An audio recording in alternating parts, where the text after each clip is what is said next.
بسم الله الرحمن الرحيم. مشاهدينا الأعزاء والحفل الكريم، السلام عليكم ورحمة الله تعالى وبركاته، وأسعد الله مساءكم بكل خير. نحييكم من هنا من أرضية ميدان الشحانية لسباقات الهجن العربية الأصيلة، حيث نتواصل مع حضراتكم مع تواصل فعاليات هذا السباق المحلي السادس في ثالث أيامه. في الفترة المسائية برنامجنا لهذه الليلة هو عبارة عن إقامة 18 شوط خاصة جميعها لسن اللقاية من مسافة 5 كيلومترات، بينما ستشهد أرضية ميدان البصير منافسات اللقاية لهجن أبناء القبائل، ما يعرف بالأشواط العامة. نتمنى التوفيق والناموس لكل المشاركين هنا في ميدان الشحانية وهناك في ميدان البصير. إذن هذا هو الشوط الأول الرئيسي. مشاهدينا الأعزاء، يستعد للانطلاق على الهواء مباشرة عبر قناة الريان الفضائية وعبر قنوات الدوري والكاس وعبر موقع الأبرقة لسباقات الهجن في بثه المباشر. نتمنى التوفيق للجميع، كما نرحب بجميع وبعموم المشاهدين في كل مكان أينما يأتيكم هذا النقل الحي وهذا النقل المباشر من هنا من أرضية ميدان الشحانية ضمن فعاليات هذا المهرجان أو هذا السباق المحلي السادس. هذا السباق يأتي بين مهرجانين كبيرين، مهرجان المؤسس ومهرجان الأمير الوالد. نتمنى التوفيق والناموس لكل المشاركين. نرحب أيضا بالمستمعين عبر أثير الراديو، إذاعة الهجن وإذاعة قناة الريان الفضائية وكذلك قنوات الدوري والكاس. رحب بالحاضرين معنا هنا على أرضية الميدان. يستعد هذا الشوط الأول الرئيسي، شوط مفتوح، وينطلق هذا الشوط الأول، هذا الشوط الرئيسي بمشاركة 20 لقية حاضرة، بمشاركة 20 لقية، حيث تلتقي الشعارات وتتنافس هنا في إثارة وفي تحدي على أرضية ميدان التحدي لانتزاع نواميس الأشواط والاختطاف ناموس هذا الشوط القمة، مع هذه الأسماء الحاضرة والمتواجدة والشعارات التي تلون أرضية الميدان. مقدمة الشوط، ونشاهد هذا الضغط على المقدمة من البداية. تشارك في هذا الشوط إدهمة، بلشة، الفائزة، عذبة وإنذار، الظبي وسهيلة، زاهية والذهبية، مزون والكايدة، سلطانة وشخصية، نوف ووجنة، سور وشذا، مجاديف ونوة.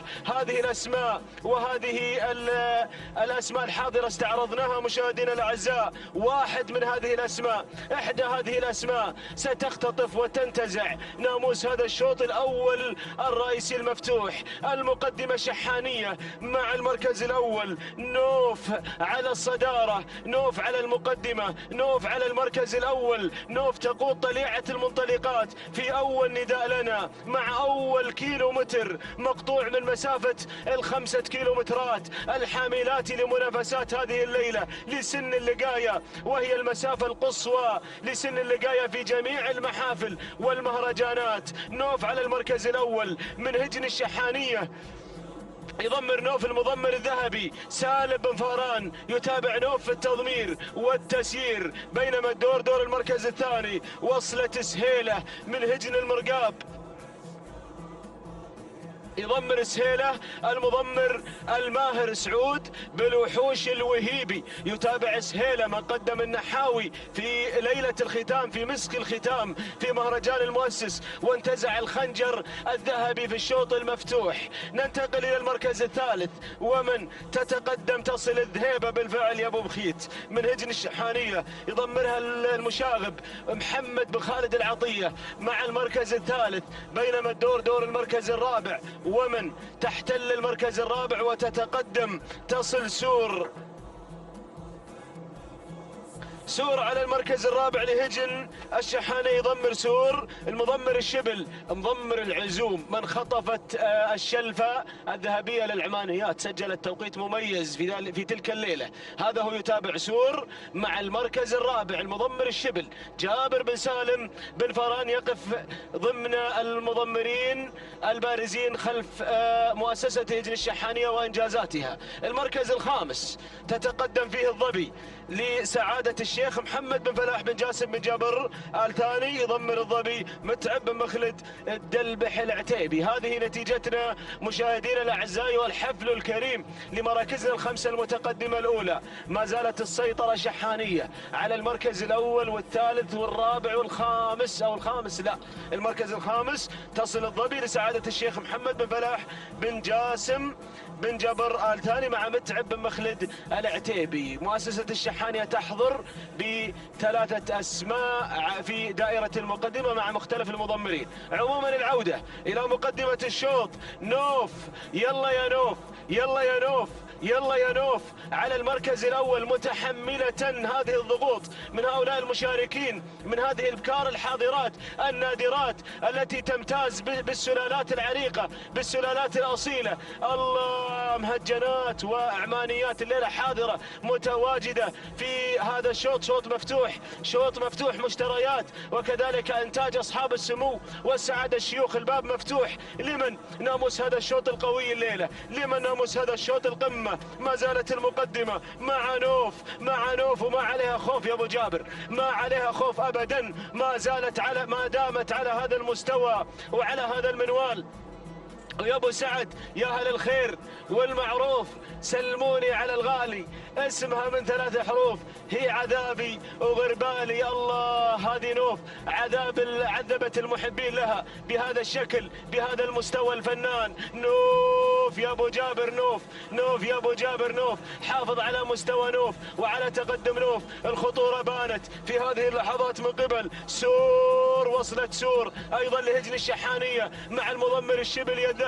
وصلك الشبل مع سور على المركز الثاني، بينما المركز الثالث تتقدم ايضا هجن الشحانية مع المضمر محمد بن خالد العطية. يتابع المركز الثالث اللي تتقدم في هذه اللحظات، ومن تتسلل الذهيبة لهجن الشحانية. الذهيبة الذهيبة الذهيبة على صعيد المركز الثالث مع المشاغب محمد بن خالد العطية. المركز الرابع تصل ادهمه لهجن الغرافة مع المضمر المدهش سالم بن عامر المدهوشي. مضمر اجيال طيبة الذكر طيبة الفال مع المركز الرابع، يقدم ادهمه بمؤسسة هجن الغرافة في هذه اللحظات الحاسمة من عمر هذا الشوط الاول الرئيسي. المركز الخامس تصل هجن الشحانية مع شخصية، يصل الذهبي مع شخصية، ويقدم نوف، يقدم نوف.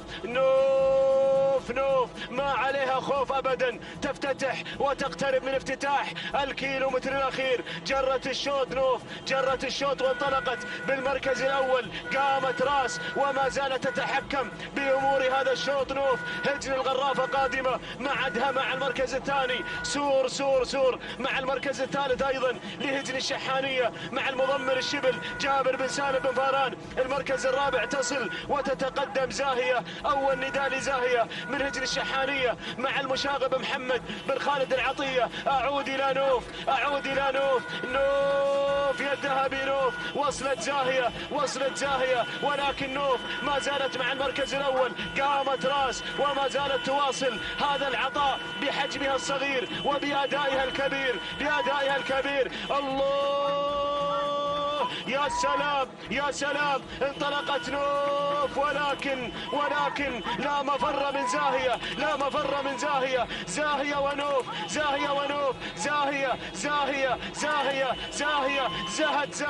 زهت زاهية، انتزعت هذا الشوط، انتزعت الصدارة، انتزعت المركز الأول. زاهية في الوقت القاتل، في الوقت الحساس، تختطف ناموس الشوط الرئيسي، تنتزع ناموس هذا الشوط الرئيسي. زاهية الشحانية مع المشاغب مع محمد محمد بن خالد العطية يقدمها المشاغب. أشكرك يا المشاغب على هذه المواصيل التي وصلت إليها زاهية. تهانينا والناموس مؤسسة هجن الشحانية على انتزاع زاهية للشوط الأول الرئيسي المفتوح. المركز الثاني وصلت نوف اللي ما قصرت في المركز الثاني. المركز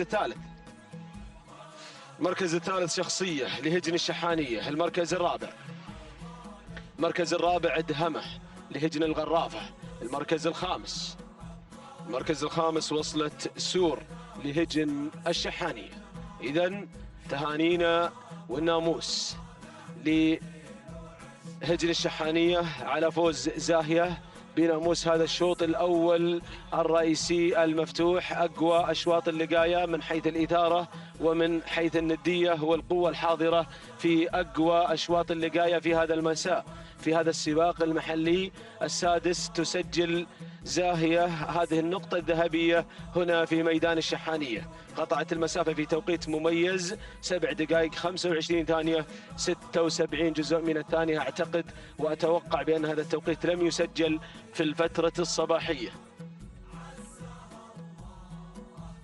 إذن توقيت مميز يسجل مع زاهية 7:25 الليلة. تهاني لهجن الشحانية والتهاني للمشاغب محمد بن خالد العطية. المركز الثاني وصلت نوف. في الحقيقة نوف قدمت عرض تشكر عليه 7 دقائق 27 ثانية بالوفاء والتمام. التهاني والناموس لهجن الشحانية. كما نهني المضمر الذهبي سالم بن فاران المري من قدم لنا نوف في المركز الثاني. قدمت مستوى وعرض كبير الليلة. المركز الثالث وصلت في المركز الثالث شخصية قطعت المسافة في 7 دقائق 32 ثانية 26 جزء من الثانية. تهانينا وناموس لهجن الشحانية والتهاني موصولة للمضمر الذهبي سالم بن فاران المري. ما زالت الإثارة متواصلة مشاهدينا الأعزاء، وينطلق الشوط الأول الرئيسي. أقوى أشواط اللقاية شوط مفتوح وأخي وزميلي مطلق العنزي.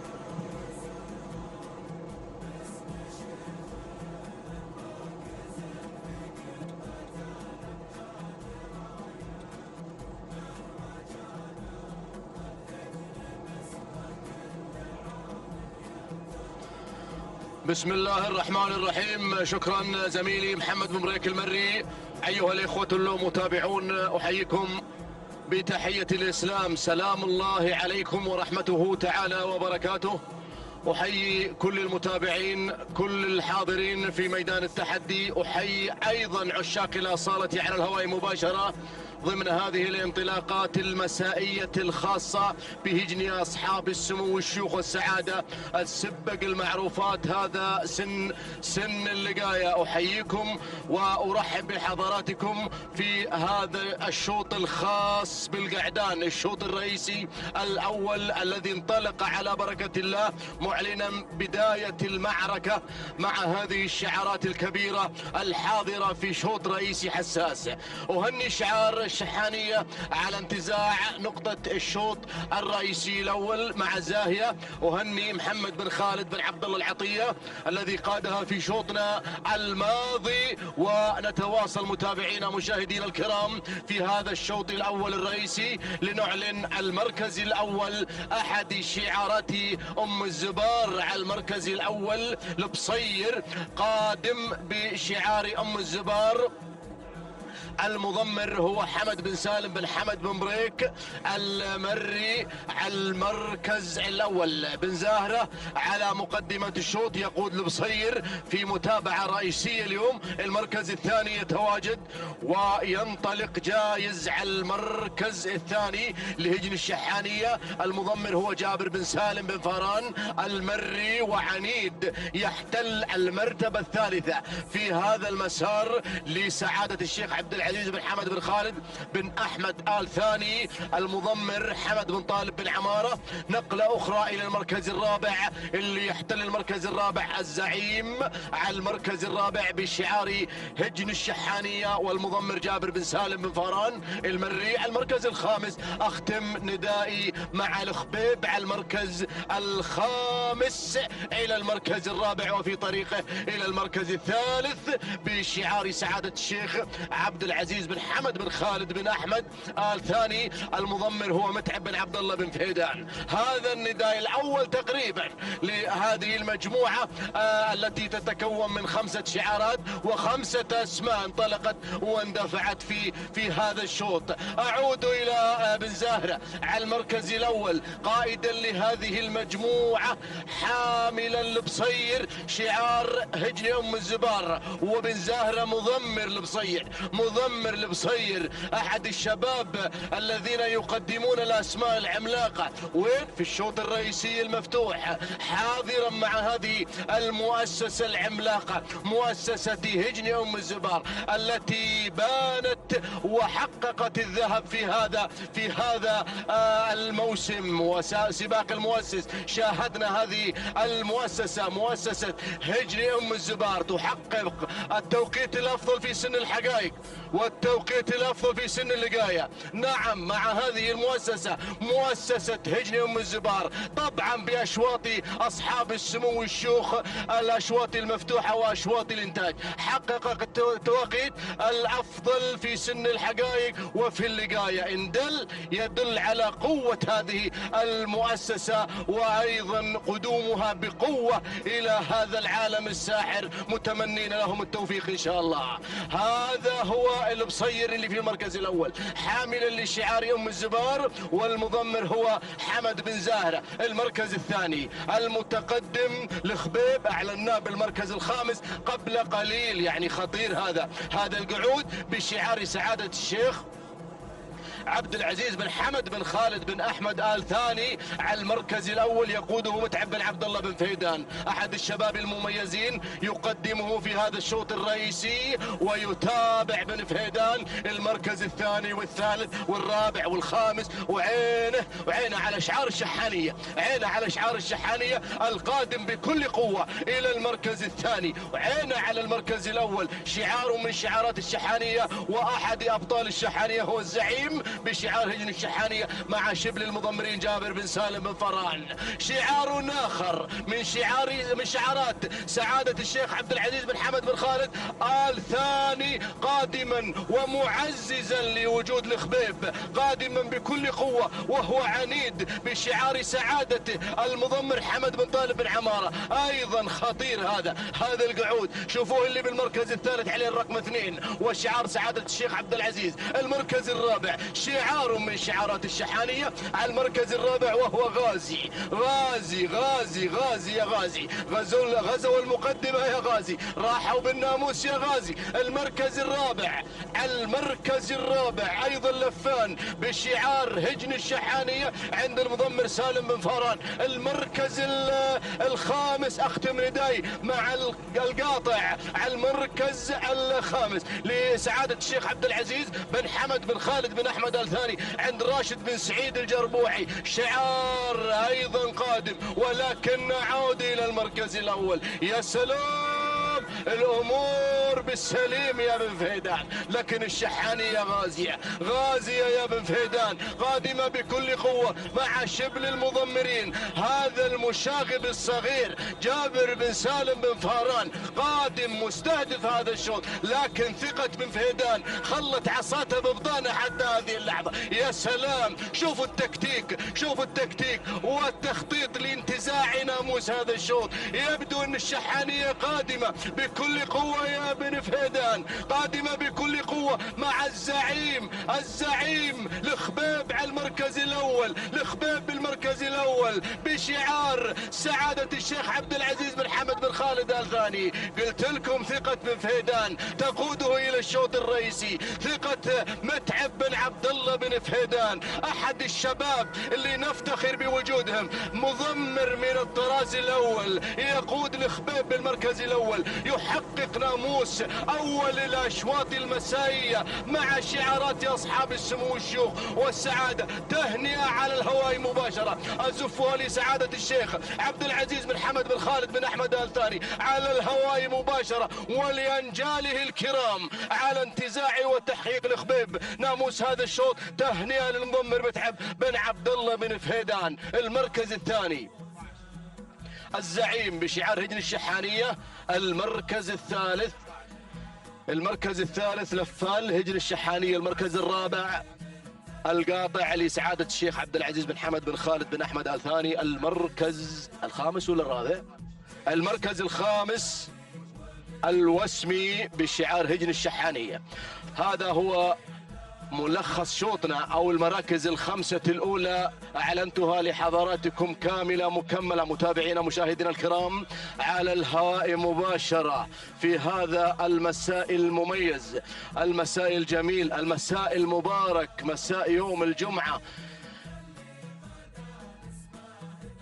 27 من ديسمبر. يحقق شعار من شعارات سعادة الشيخ عبد العزيز بن حمد بن خالد بن أحمد آل ثاني هذا الناموس الموفق في شوط رئيسي مع الخبيب. التوقيت الزمني 7 دقائق 27 ثانية 59 جزء من الثانية. تهنئة للمضمر متعب بن عبد الله بن فيدان الذي قاده بكل ثقة في شوط الرئيسي الأول، بينما المركز الثاني 7 دقائق 28 ثانية 57 جزء من الثانية الزعيم بشعار هجن الشحانية مع جابر بن سالم بن فاران المري. المركز الثالث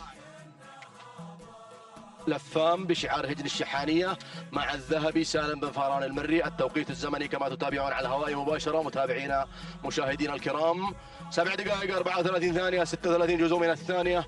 تهانينا والناموس لجميع الفائزين. تهنئة نزفها مجددا لسعادة الشيخ عبد العزيز بن حمد بن خالد آل ثاني ولأنجاله الكرام على تحقيق الخبيب لناموس الشوط الرئيسي الأول. والمايكروفون مجددا إلى الأستاذ محمد بن بريك المري.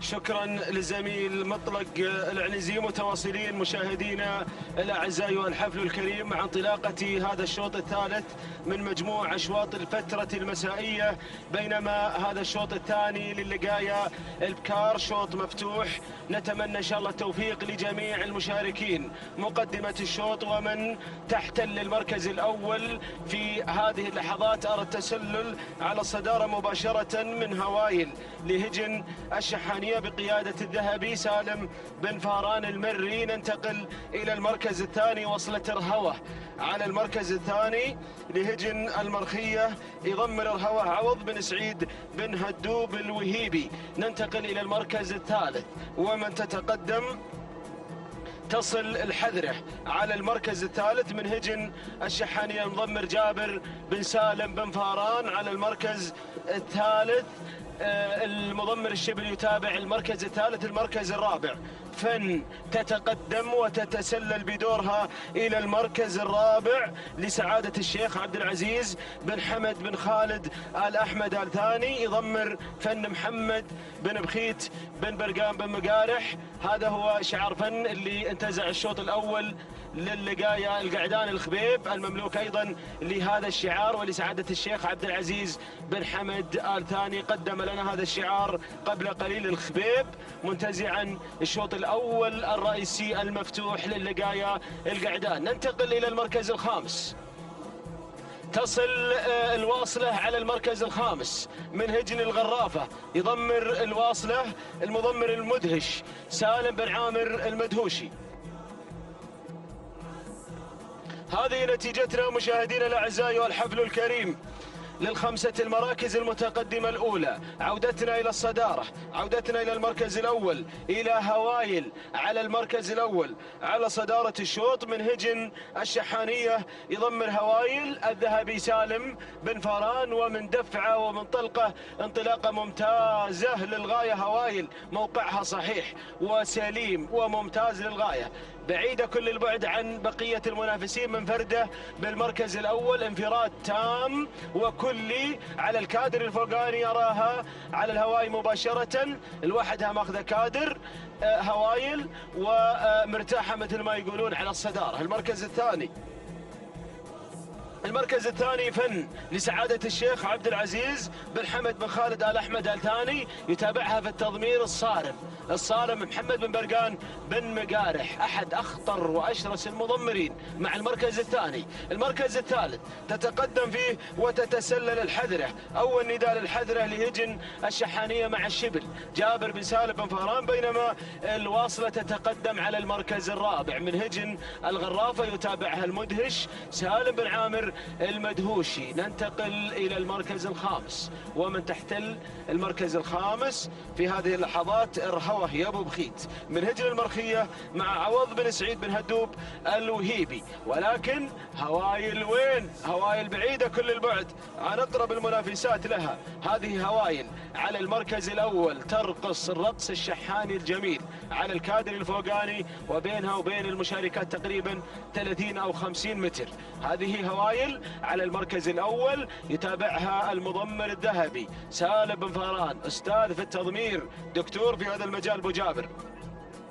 صاحبة نقطة في السباق المحلي الرابع. أتتنا المعلومات عن هوايل راعية إنجازات، رصيدها مليء بالإنجازات، حاصلة على المركز الأول في السباق المحلي الرابع، وتبغى النقطة الثانية في رصيدها أو تضيف عدد من النقاط في رصيدها. هذه على المركز الأول، وبالتالي مرشحة ترشيح مبطن. المركز الثاني اللي تتسلل في أول نداء، الفائزة تصل في أول نداء لسعادة الشيخ محمد بن فلاح بن جاسم بن جبر آل ثاني مع المركز الثاني، يتابعها متعب بن مخلد الدلبح العتيبي. أول نداء للفائزة مع المركز الثاني. المركز الثالث تصل الواصلة لهجن الغرافة اللي يضمرها سالم بن عامر المدهوشي. بينما المركز الرابع اللي من الجانب الآخر 3 أبكار على موقع واحد تقريبا هنا هجوم على المركز الثاني اللي من الجانب الآخر، وتتقدم تحمل الرقم 17 عولمة. أول نداء لعولمة من هجن الشحانية مع المضمر الذهبي سالم بن فاران. أرى تعزيز الشحاني مع المضمر الذهبي من خلال تقديمه لاسمين هوايل وعولمة على المركزين الأول والثاني. وصلت عولمة بشكلها الجميل، بأدائها المثير ما شاء الله تبارك الله على انطلاقة عولمة على المركز الثاني. مرحبا بعولمة، حللت أهلا ووطأت سهلا يا عولمة. بينما هوايل ما زالت على المركز الأول، ما زالت على صدارة الشوط. المركز الثاني عولمة أيضا لهجن الشحانية، الثنتين تضميرهن عند سالم بن فاران المضمر الذهبي، يسيطر على المركزين الأول والثاني. أبو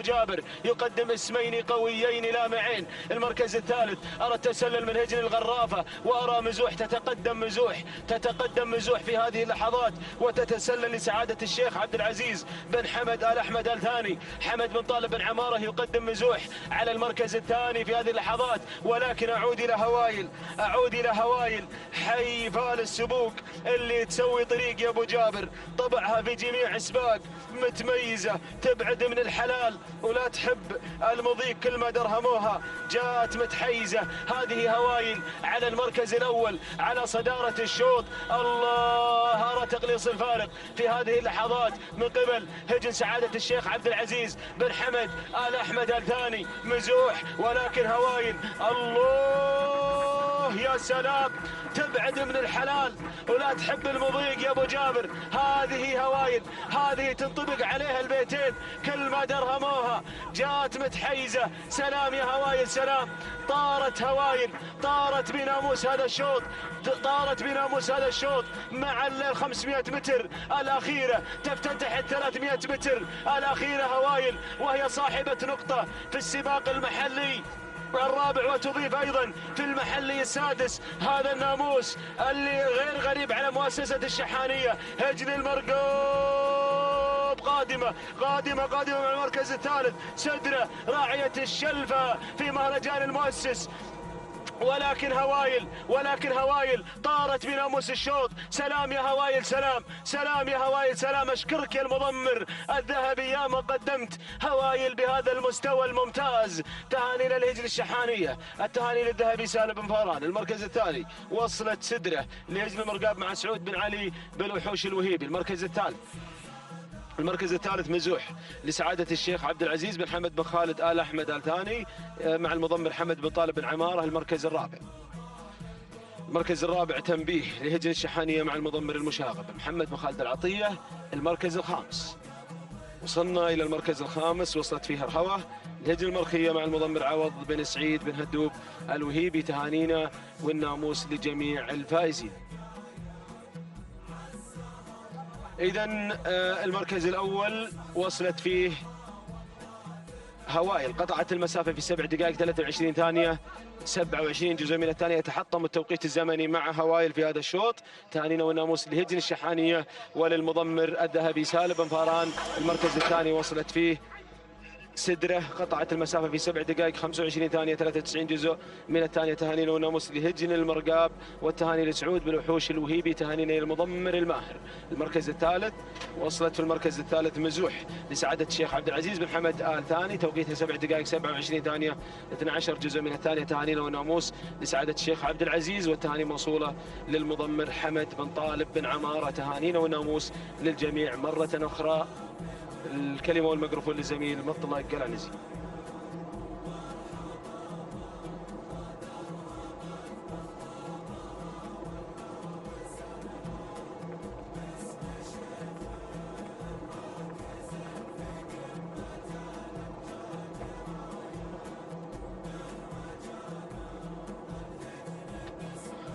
بسم الله الرحمن الرحيم. أيها الإخوة المتابعون مشاهدينا الكرام في كل مكان، أسعد الله مساءكم مجددا في انطلاقات الفترة المسائية الخاصة بهذه السبق من هجن أصحاب السمو والشيوخ والسعادة التي تندفع اليوم في أمسية ممتعة ورئيسية ومباركة إن شاء الله في هذا اليوم الجمعة 27 من ديسمبر في آخر السباقات في هذا العام، عام 2019. نعم، اليوم سن اللقاية تنطلق في آخر لقاء هذا العام 2019 إلى أن نلتقي إن شاء الله في عام 2020 في سباق الأمير الوالد بإذن الله تعالى. نتمنى التوفيق للجميع. ننطلق متابعينا مشاهدينا الكرام في هذا الشوط الرابع ضمن هذه الأشواط المسائية، الشوط خاص بالقعدان، وهجن سمو الشيوخ والسعادة تندفع بشعاراتها المتناثرة والمنطلقة والمندفعة في هذا المساء الجميل. ننطلق مع هذا الشوط، نتابع المركز الأول. المركز الأول مكينس، مرحبا بمكينس. مكينس على المركز الأول، شعار من شعارات سعادة الشيخ عبد العزيز بن حمد بن خالد آل ثاني.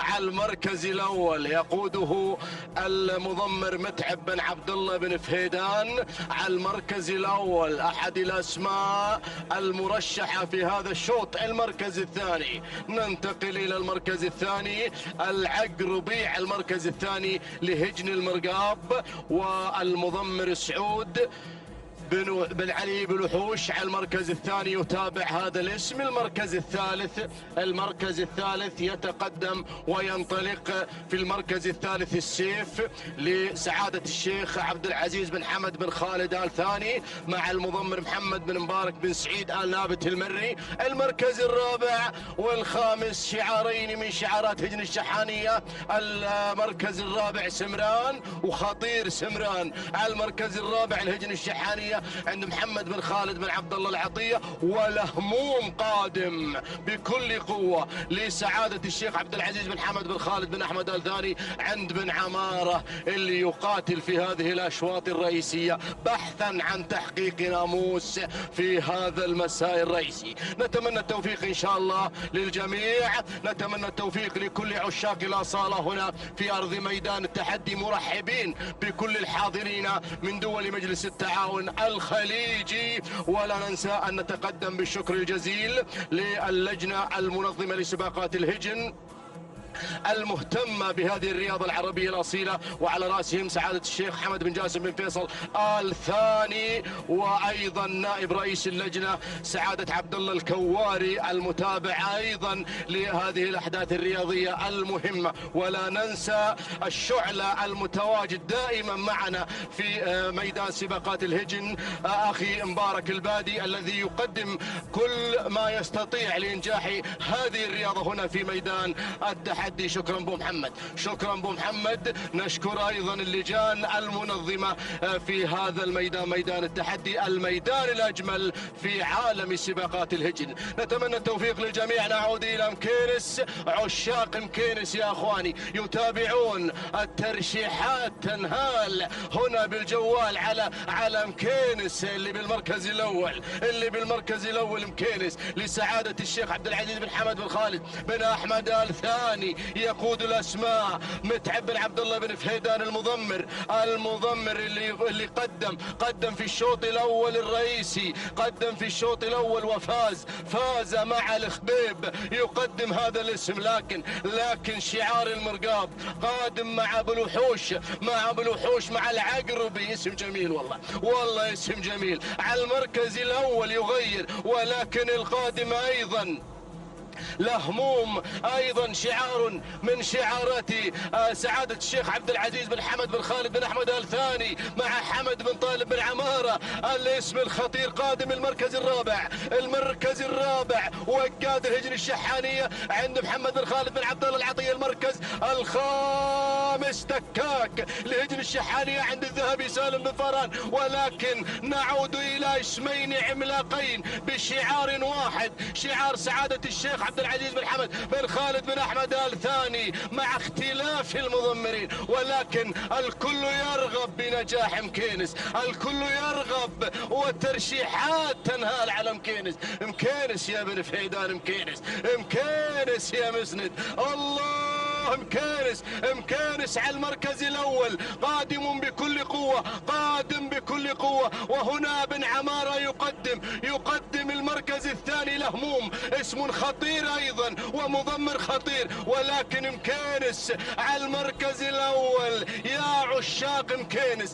عشاق مكينس على المركز الاول على الصدارة. يقود الاسماء يا بن عمارة، يقود الاسماء مكينس. يقول إلى لهموم أين أنت ذاهب يا لهموم، أين أنت ذاهب يا لهموم. الله مكينس يا متعب يا بن عبد الله يا بن فهيدان. هذا هو مكينس يا عشاق مكينس. حيوه يستحق التحية مكينس. رشح هذا الاسم العملاق لسعادة الشيخ عبد العزيز بن حمد بن خالد بن احمد ال ثاني. الاسم الخطير، الاسم المثير، مكينس صاحب التواقيت القوية يقدمه متعب بن عبد الله بن فهيدان. تهانينا لسعادة الشيخ عبد العزيز بن حمد بن خالد ال ثاني وانجاله الكرام مرة اخرى. اهنيهم على فوز مكينس، وتهنئة لمتعب بن عبد الله بن فهيدان الذي قاده في هذا الشوط. بينما المركز الثاني لهموم لسعادته ايضا بقيادة المضمر حمد بن طالب بن عمارة. المركز الثالث والرابع والخامس الهجن الشحانية. خلونا نعطي الاسماء. المركز الثالث منيف الهجن الشحانية. المركز الرابع مستحيل الهجن الشحانية. المركز الخامس وقاد الهجن الشحانية. أيها الإخوة المتابعون المشاهدين الكرام في كل مكان، ينتزع مكينس الاسم المرشح في هذا الشوط. بالفعل حقق النقطة الذهبية في هذا الشوط، خاطفا لناموس هذا الشوط، منتزعا ومحققا هذا الفوز. التوقيت الزمني لحظة وصوله إلى خط النهاية 7 دقائق 26 ثانية 47 جزء من الثانية. هذا مكينس وتوقيته الزمني في هذا الشوط. تهانينا أيضا المتعب بن عبد الله بن فهيدان الذي قاده بكل ثقة. المركز الثاني 7 دقائق 29 ثانية 24 جزء من الثانية. لهموم أيضا لسعادته ينتزع هذا المركز الثاني بقيادة المضمر حمد بن طالب بن عمارة. المركز الثالث منيف الهجن الشحانية. التوقيت الزمني 7 دقائق 31 ثانية 44 جزء من الثانية. منيف بقيادة المضمر جابر بن سالم بن فاران المري. متابعينا مشاهدينا الكرام، هذا هو شوطنا الذي انتهى بالمراكز الثلاثة الأولى بالتواقيت الزمنية لتستمر منافسات أشواط هجن أصحاب السمو والشيوخ والسعادة في أمسية اللقاية. نتمنى التوفيق للجميع.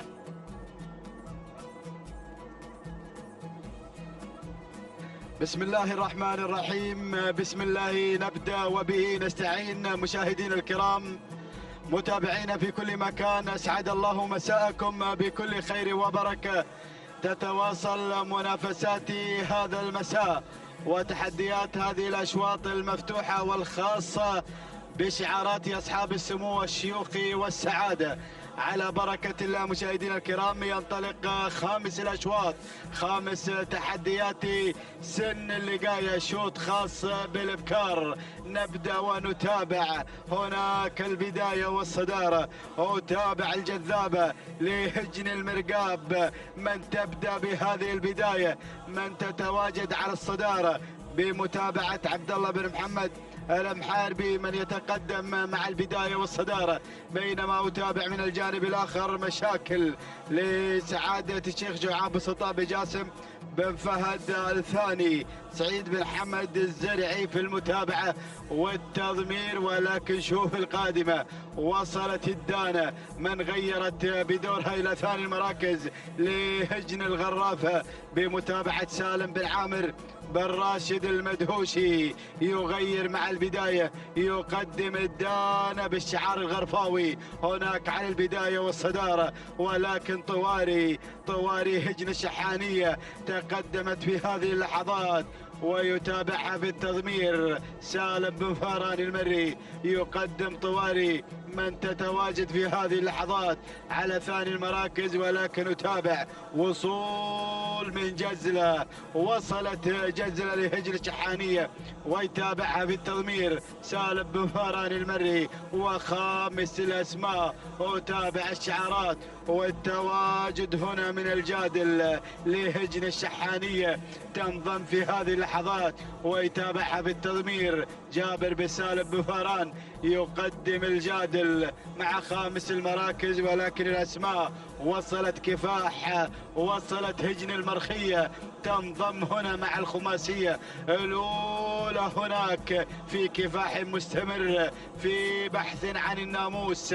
كفاح لهجن المرخية بمتابعة عوض بن سعيد بن هدوب الوهيبي. الله الله الله الله يا الأسماء، الله يا التقدم، الله يا التحديات. والبداية هناك البداية، وطواري تعلن حالة الطواري. تنطلق مع أول المراكز لهجن الشحانية بمتابعة الذهبي سالم بن فاران المري. يقدم طواري هنا مع البداية والصدارة. ولكن الدانة الغالية القادمة بالشعار الغرفاوي هجن الغرافة تتقدم مع ثاني المراكز بمتابعة المدهش سالم بن عامر بن راشد المدهوشي. ولكن هناك الجادل بدأت بالاقتراب، بدأت هنا من خلال هذه اللحظات لهجن الشحانية بمتابعة جابر بن سالم بن فاران. ولكن شوف، وصلت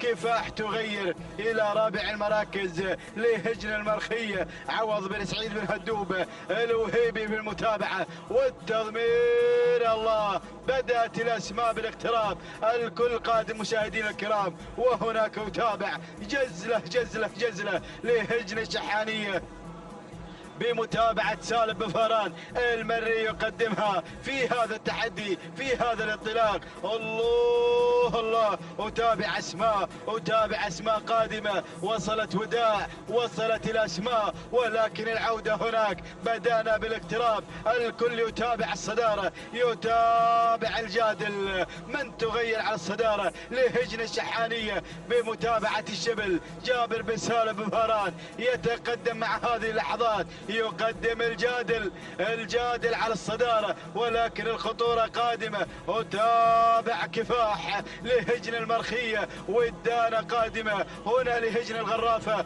شوف القادمة، شوف الأسماء القادمة في هذه اللحظات. غزر وصلت لسعادة الشيخ عبد العزيز بن حمد بن خالد بن أحمد الثاني، حمد بن طالب بن عمارة في المتابعة والتضمير. الله الله الله، ولكن هناك البداية، هناك التحدي، هناك الانطلاق. وتابع الجادل على مقدمة شوط لهجن الشحانية. ركز يا الشبل، جابر بن سالم بن فاران، بسم الله ما شاء الله على هذا الأداء والانطلاق الممتاز مع الجادل على الصدارة. وهنا غزر لسعادة الشيخ عبد العزيز بن حمد بن خالد بن أحمد الثاني، حمد بن طالب العمارة في المتابعة والتضمير. وصلت أيضا وتابع الوصول من هجن الشحانية، من وصلت هناك والمتابعة لدى المشاغب محمد بن خالد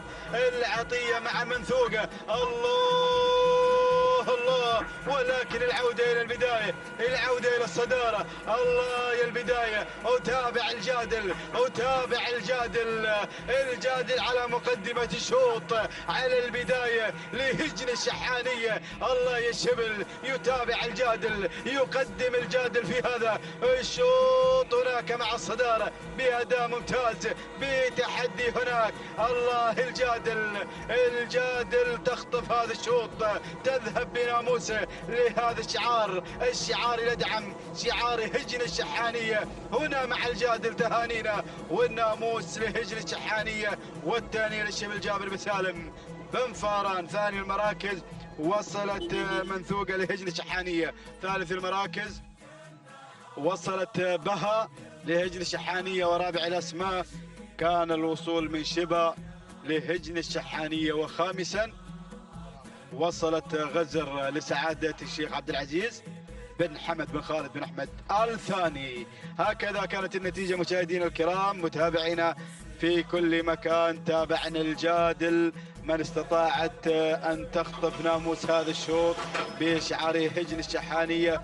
نتابع توقيتها الزمني ولحظة الوصول 7 دقائق 28 ثانية 43 جزء من الثانية. تهانينا والناموس لهجن الشحانية، والثانية للشبل جابر بن سالم بن فاران. منثوقة وصلت في المركز الثاني ب7 دقائق 31 ثانية 21 جزء من الثانية. تهانينا والناموس لهجن الشحانية، والتهنئة لمحمد بن خالد العطية. بينما وصلت في ثالث المراكز بها ب7 دقائق 31 ثانية 91 جزء من الثانية. التهنئة لهجن الشحانية وللذهبي سالم بن فاران المري. تهانينا والناموس للجميع.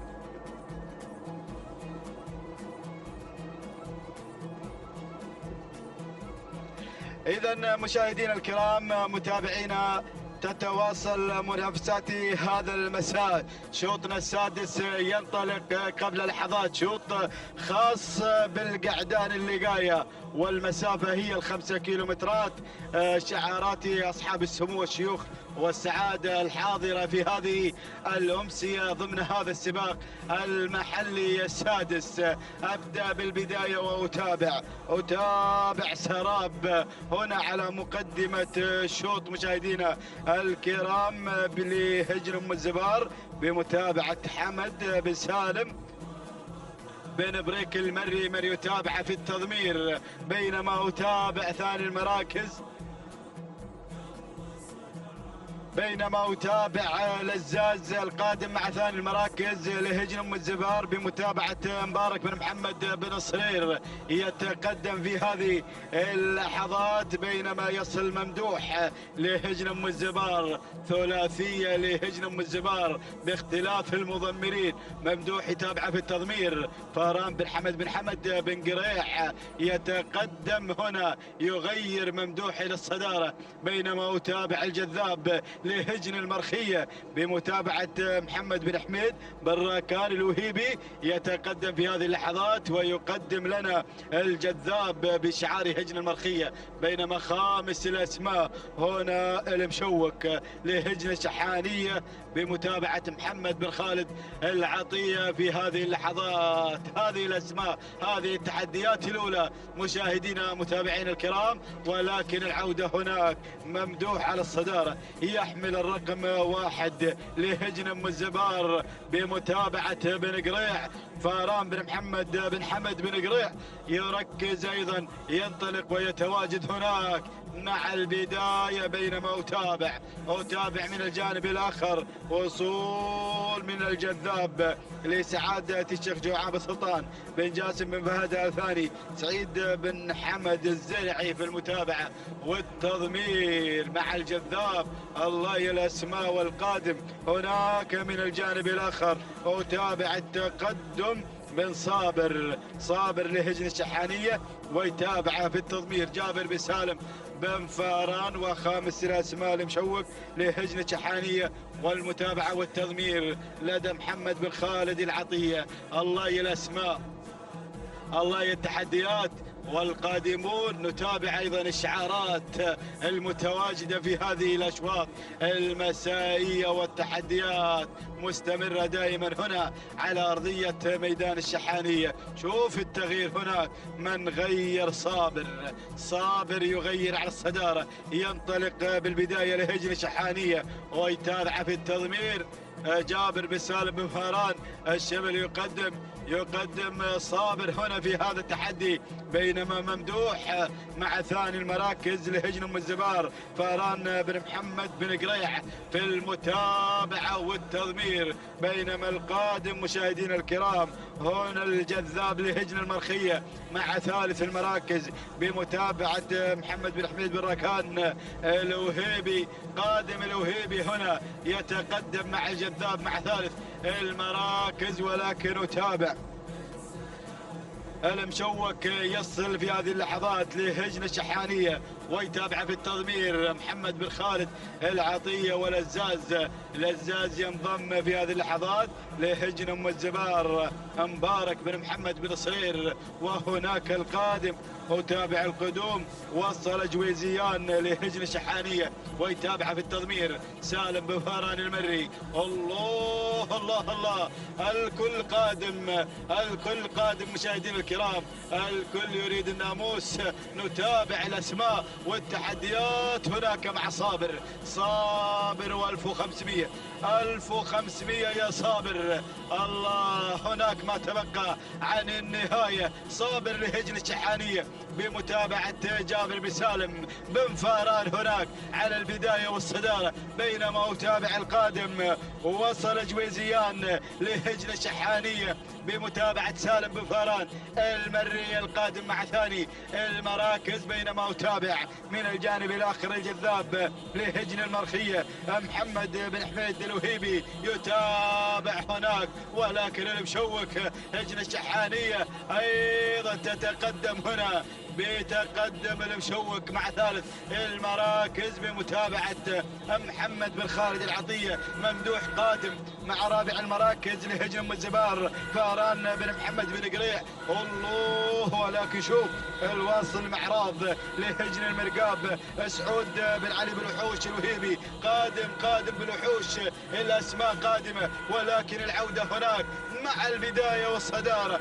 الله، صابر مشاهدين الكرام، يذهب بناموس هذا الشوط، يغادر بهذا الأداء الممتاز على مقدمة الشوط. صابر لهجن الشحانية، والمتابعة والتضمير لدى الشبل جابر بن سالم بن فاران. ولكن شوف القادم جويزيان يصل مع ثاني المراكز لهجن الشحانية، ويتابع في التضمير سالم بن فاران المري. والمشوق قادم هناك لهجن الشحانية بمتابعة وتضمير محمد بن خالد العطية. ولكن الصدارة مع صابر، هناك منطلق على الصدارة. الله، بدون أي توامر، بدون تعليمات.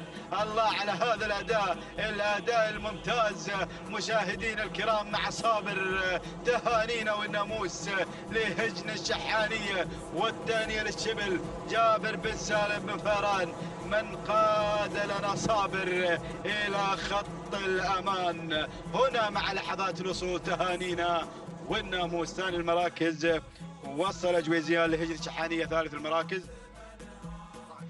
كان الوصول من المشوك لهجن الشحانية. رابع المراكز وصل ممدوح لهجن ام الزبار. وخامسا كان الوصول مشاهدينا الكرام من سياف لهجن الشحانية. هكذا النتيجة مشاهدينا الكرام. نعود بالتوقيت الزمني ولحظة وصول صابر إلى خط النهاية معلنة هذا الفوز والانتصار بأداء ممتاز، وأيضا أداء تلقائي. توقيته الزمني 7 دقائق 31 ثانية 50 جزء من الثانية. تهانينا والناموس لهجن الشحانية، والثاني للشبل جابر بسالم بن فاران. وصل في ثاني المراكز جويزيان ب7 دقائق 33 ثانية 24 جزء من الثانية.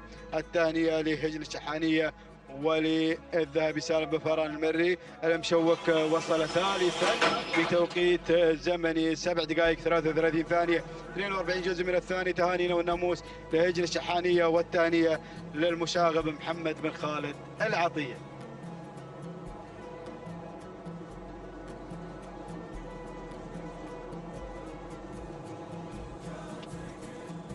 بسم الله الرحمن الرحيم. بسم الله نبدأ وعلى بركة الله نستعين. مشاهدينا الكرام، نحييكم بتحية الإسلام، فسلام من الله عليكم ورحمته تعالى وبركاته. نحييكم من هذا الموقع من ميدان الشحانية للسباقات الهجن، ميدان التحدي في منافسات السباق المحل السادس، وفي أمسية جميلة تجمعنا هنا مع انطلاقات هجن أصحاب السمو الشيوخي والسعادة لسن اللقاية مع ال5 كيلومتر. نتابع هذه الأشواط في هذه الأمسية في هذا التحدي المسائي الجميل، وفي انطلاقات السن اللقاية مع هجن أصحاب السمو الشيوخي والسعادة. ما شاء الله تسير هذه الأشواط والتحديات هنا قائمة على أرضية ميدان التحدي. شوطنا السابع انطلق بحفظ الله ورعايته، يحمل لنا جديد المنافسة والتحدي والإثارة على أرضية الميدان. نبدأ مباشرة بالتعرف على ال5 المراكز المتقدمة في هذا الشوط، ونبدأ أيضا مع تحديات المستشارة اللي خذت المركز الأول. أول الأسماء المتقدمة في هذا الشوط هذه المستشارة العايدة ملكيتها لهجن الشحانية، ويضمنها المشاغب محمد بن خالد بن عبد الله العطية اللي قدم المستشارة على المركز الأول وعلى صدارة هذا الشوط، بينما على المركز الثاني نتابع التواجد والتقدم في هذه اللحظات من وعد القادمة بقوة في هذا الشوط، والعايدة ملكيتها لسعادة الشيخ عبد العزيز بن حمد بن خالد بن أحمد آل ثاني، مع تقدم وعد في هذا الشوط راشد بن سعيد بن صالح الجربوعي المري في عملية التضمير مع وعد، بينما على المركز الثالث وتابع في ثالث المراكز تقدم جميل وانطلاق ممتاز. نتابع من خلال هذه اللحظات من ميمنة الميدان، نشوف الأسماء المتقدمة مشاهدينا الكرام لنتابع التقدم، نتابع أيضا التحركات الجميلة من هذه الهجن المنطلقة هنا مع السن اللقاية. الاسم المتقدم هذه مبثوثة تتقدم من هجن الشحانية ويضمنها المشاغب محمد بن خالد بن عبد الله العطية، ناخذ المركز الرابع. وتابع التواجد في هذه اللحظات من نشره القادمة من هجن ام الزبار حمد بن سالم بن بريك المري، وخامس المراكز حور تتقدم في هذا الشوط بشعار سعادة الشيخ عبد العزيز بن حمد بن خالد بن احمد الثاني حمد بن طالب بن علي الجربوع المري في عملية التضمير. ال5 المراكز مع اول اذاعة مع اول ندى في مسار وتحديات هذا الشوط، شوطنا السابع من اشواط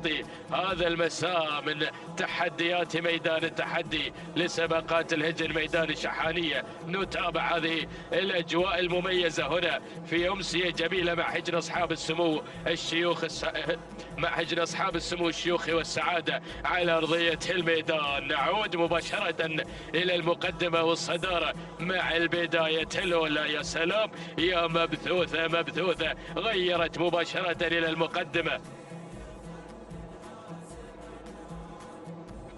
إذا مبثوثة غيرت إلى مقدمة الشوط من هجن الشحانية، تتقدم في هذا الأداء الجميل.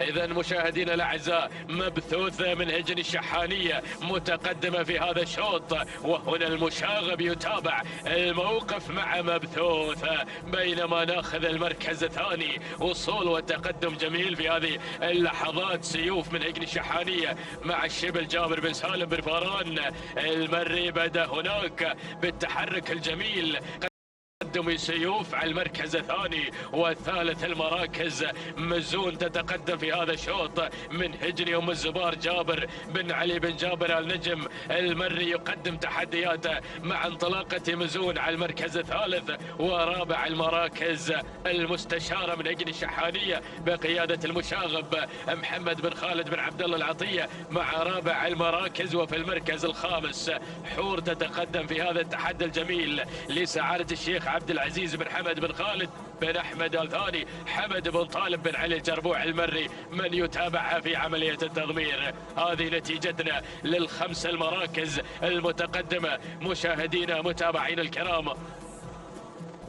ولكن هناك نعود إلى البداية وإلى المقدمة. 1500 متر عن خط النهاية تفصلنا بيننا وبين خط النهاية بقيادة وتحديات مبثوثة. على المركز الأول على الصدارة الأولى هجن الشحانية تقدم نجومية مبثوثة مع تحديات هذا الشوط. وهنا المشاغب محمد بن خالد بن عبد الله العطية ينطلق هناك مع مبثوثة في المركز الأول وفي الصدارة في تحديات هذا الشوط مع هذا الانطلاق. 1200 للتذكير يا مضمرين موقعنا في هذه اللحظات. بينما على المركز الثاني مزون من هجن ام الزبار جابر بن علي بن جابر النجم المري. ولكن هجن الغرافة وذهيبة قادمين في تحديات جميلة. وصلت هجن الغرافة في أول إذاعة وسالم بن عامر المدهوشي يتقدم مع تقدم ذهيبة. وفي المركز الرابع ارصد الوصول من رهف قادمة في هذا الشوط لسعادة الشيخ عبد العزيز بن حمد بن خالد بن احمد الثاني محمد بن مخيت بن برقان. وصل الصارم يتقدم في هذا الشوط. وهناك تقدم من وعد لسعادة الشيخ عبد العزيز بن حمد بن خالد بن احمد الثاني راشد بن سعيد بن صالح الجربوعي. ولكن عودة الى المقدمة الى الصدارة الى البداية ما شاء الله تبارك الرحمن مبثوثة ومزون في صراع ثنائي جميل على المقدمة. في المركز الثالث ارصد وصول الماقدة اول اذاعة للماقدة من هجن الشحانية. وصل الشبل جابر بن سالم بن فاران المري يرفع راية التهديد مع الماقدة القادمة في هذا الشوط بقوة. عينها على الناموس ما شاء الله تبارك الرحمن. اللحظات الأخيرة اللحظات الحاسمة يا الشبل والماقدة غيرت مباشرة إلى مقدمة الشوط. شكرا يا الشبل. هنا هجن الشحانية تتقدم مع الماقدة والشعار الأدعم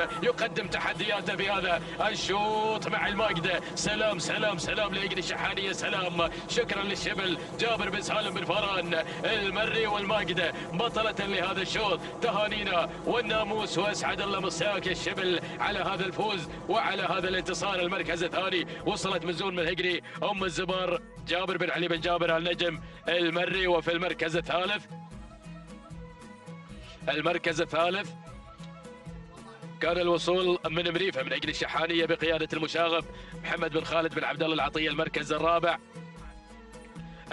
الرابع وصلت مبثوثة من هجن الشحانية بقيادة المشاغب. وفي خامس المراكز كان الوصول من نخوة لسعادة الشيخ عبد العزيز بن حمد بن خالد بن احمد الثاني ناصر بن سالم بن ناصر آل حفيظ المري. مشاهدينا الاعزاء الماجدة بطلة هذا الشوط نتابعها في ملخص الإعادة وناخذ التوقيت الزمني. لحظة وصول الماقدة إلى خط النهاية 7 دقائق 33 ثانية 54 جزءا من الثانية. تهانينا لهجن الشحانية وللشبل جابر بن سالم بن فاران المري. المركز الثاني من وصلت مزون وتوقيتها الزمني 7 دقائق 34 ثانية 30 جزء من الثانية. تهانينا لهجن ام الزبار ولجابر بن علي بن جابر النجم المري. المركز الثالث كان الوصول مشاهدينا الكرام من مريفة وتوقيتها الزمني 7 دقائق 34 ثانية 66 جزء من الثانية. تهانينا لهجن الشحانية وللمشاغب محمد بن خالد بن عبد الله العطية.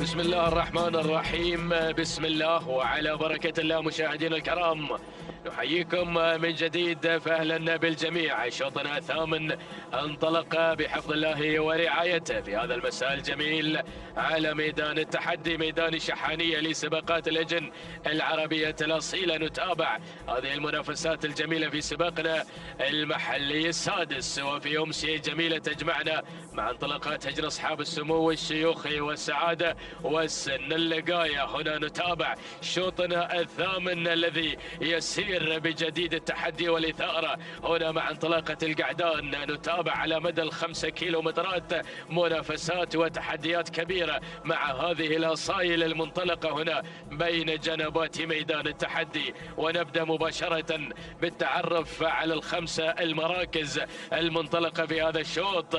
نبدأ مع صمصام في المقدمة وفي الصدارة من هجن شحانية، يتقدم في هذا الأداء الجميل وفي هذا الاندفاع المتميز بقيادة المشاغب محمد بن خالد بن عبد الله العطية الذي يقدم صمصام في المركز الأول وصدارة هذا الشوط، بينما النقلة مع ثاني المراكز. نتابع تقدم من السدري الواصل بتحديات هذا الشعار والقادم هناك مع انطلاقة هذا المساء الجميل لسعادة الشيخ عبد العزيز بن حمد بن خالد بن أحمد الثاني حمد بن طالب بن علي الجربوعي المري الذي يرافق السدري هناك في عملية التضمير، موقع في المركز الثاني، بينما النقلة إلى ثالث المراكز. أتابع في هذه اللحظات تقدم من معاند على المركز الثالث في هذا الشوط. هذا هو معاند يتقدم في هذا الأداء وفي هذا التحرك الممتاز لسعادة الشيخ عبد العزيز بن حمد بن خالد بن أحمد الثاني محمد بن مبارك بن سعيد النابت المري يتقدم هناك بتقدم معاند على المركز الثالث. ننتقل مباشرة إلى رابع المراكز لنتابع على المركز الرابع. يا بن خزينة يا مخرجنا يا من تتابع أيضا معنا هذه الأشواط الجميلة في هذا المساء المتميز وترصد هنا كل التحركات مع هذه الأصايل. ما شاء الله شوف التقدم في هذه اللحظات، وصول من أشهب بدأ يتقدم في هذه اللحظات من هجن الشحانية.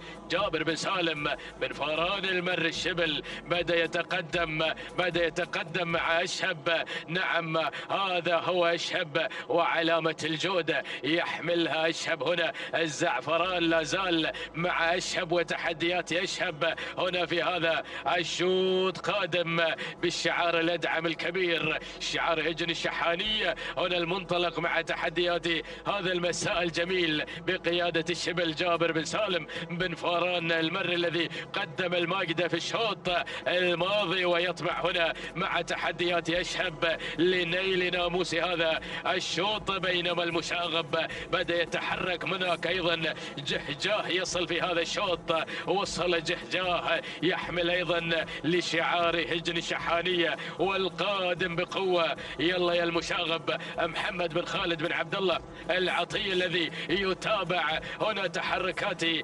وانطلاقتي جهجاه على المركز الخامس.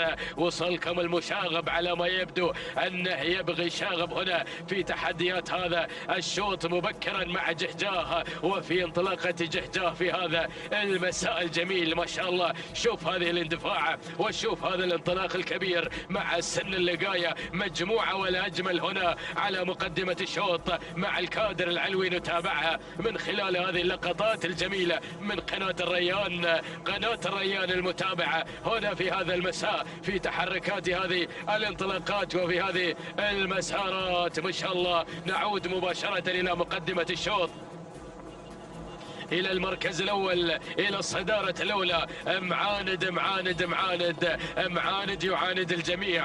معاند يتقدم في هذا الشوط، يتقدم في هذا الأداء لسعادة الشيخ عبد العزيز بن حمد بن خالد بن أحمد الثاني محمد بن مبارك بن سعيد النابت المري، من يتابع انطلاقة معاند في هذا الشوط وفي هذا التحدي. ولكن أشهب خطير أشهب من هجن الشحانية جابر بن سالم بن فاران يتقدم مع أشهب على المركز الثاني، ولكن العطية خطير، تحركاته خطيرة. وهنا جهجاه يتقدم في هذا الشوط من هجن الشحانية، ويتقدم المشاغب محمد بن خالد بن عبد الله العطية. وفي المركز الرابع صمصام من هجن الشحانية مع المشاغب محمد بن خالد بن عبد الله العطية. وفي خامس المراكز وصول أيضا من شعار هجن الشحانية بقيادة الشبل جابر بن سالم بن فاران المري. ولكن عودة إلى المقدمة أهالي عين خالد يطمعون بالناموس،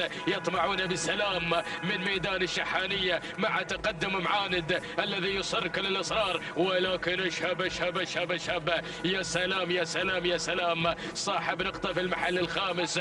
وفي أيضا مهرجان المؤسس هذا هو اشهب. مشاهدين الكرام، ينطلق مع الناموس، ينطلق مع الانتصار، ينطلق هنا في هذا المساء الجميل من هجن الشحانية مع الشبل جابر بن سالم بن فاران المري. مشكور يا شبل، مشكور يا شبل. اشهب اشهب اشهب مع الناموس، اشهب مع الانطلاق، اشهب مع التحدي واللحظات الأخيرة. سلام سلام لهجن الشحانية، سلام، تهانينا وأسعد الله مساك يا شبل. مشكور يا اللي قدمت اشهب بأجمل صورة في تحديات هذا المساء، تهانينا. والناموس المركز الثاني وصل معاند لسعادة الشيخ عبد العزيز بن حمد بن خالد بن أحمد الثاني مع محمد بن مبارك بن سعيد النابت المري. المركز الثالث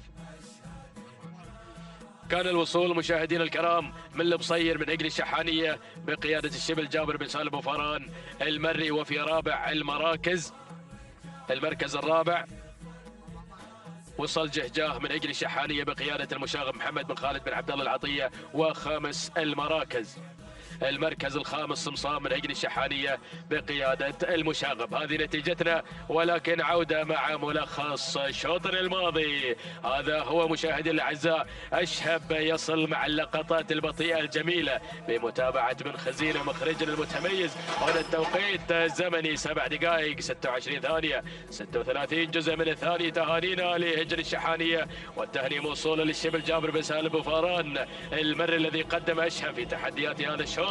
بينما المركز الثاني من وصل مشاهدينا الاعزاء معاند في 7 دقائق 27 ثانية 56 جزء من الثاني. تهانينا والناموس لسعادة الشيخ عبد العزيز بن حمد بن خالد بن احمد الثاني، والتهنئة موصولة لمحمد بن مبارك بن سعيد النابت المري اللي قدم معاند في المركز الثاني. اما ثالث المراكز فكان الوصول مشاهدينا الاعزاء من البصير في 7 دقائق 29 ثانية 73 جزء من الثاني. تهانينا لهجن الشحانية وللشبل جابر بن سالم بن فاران المري.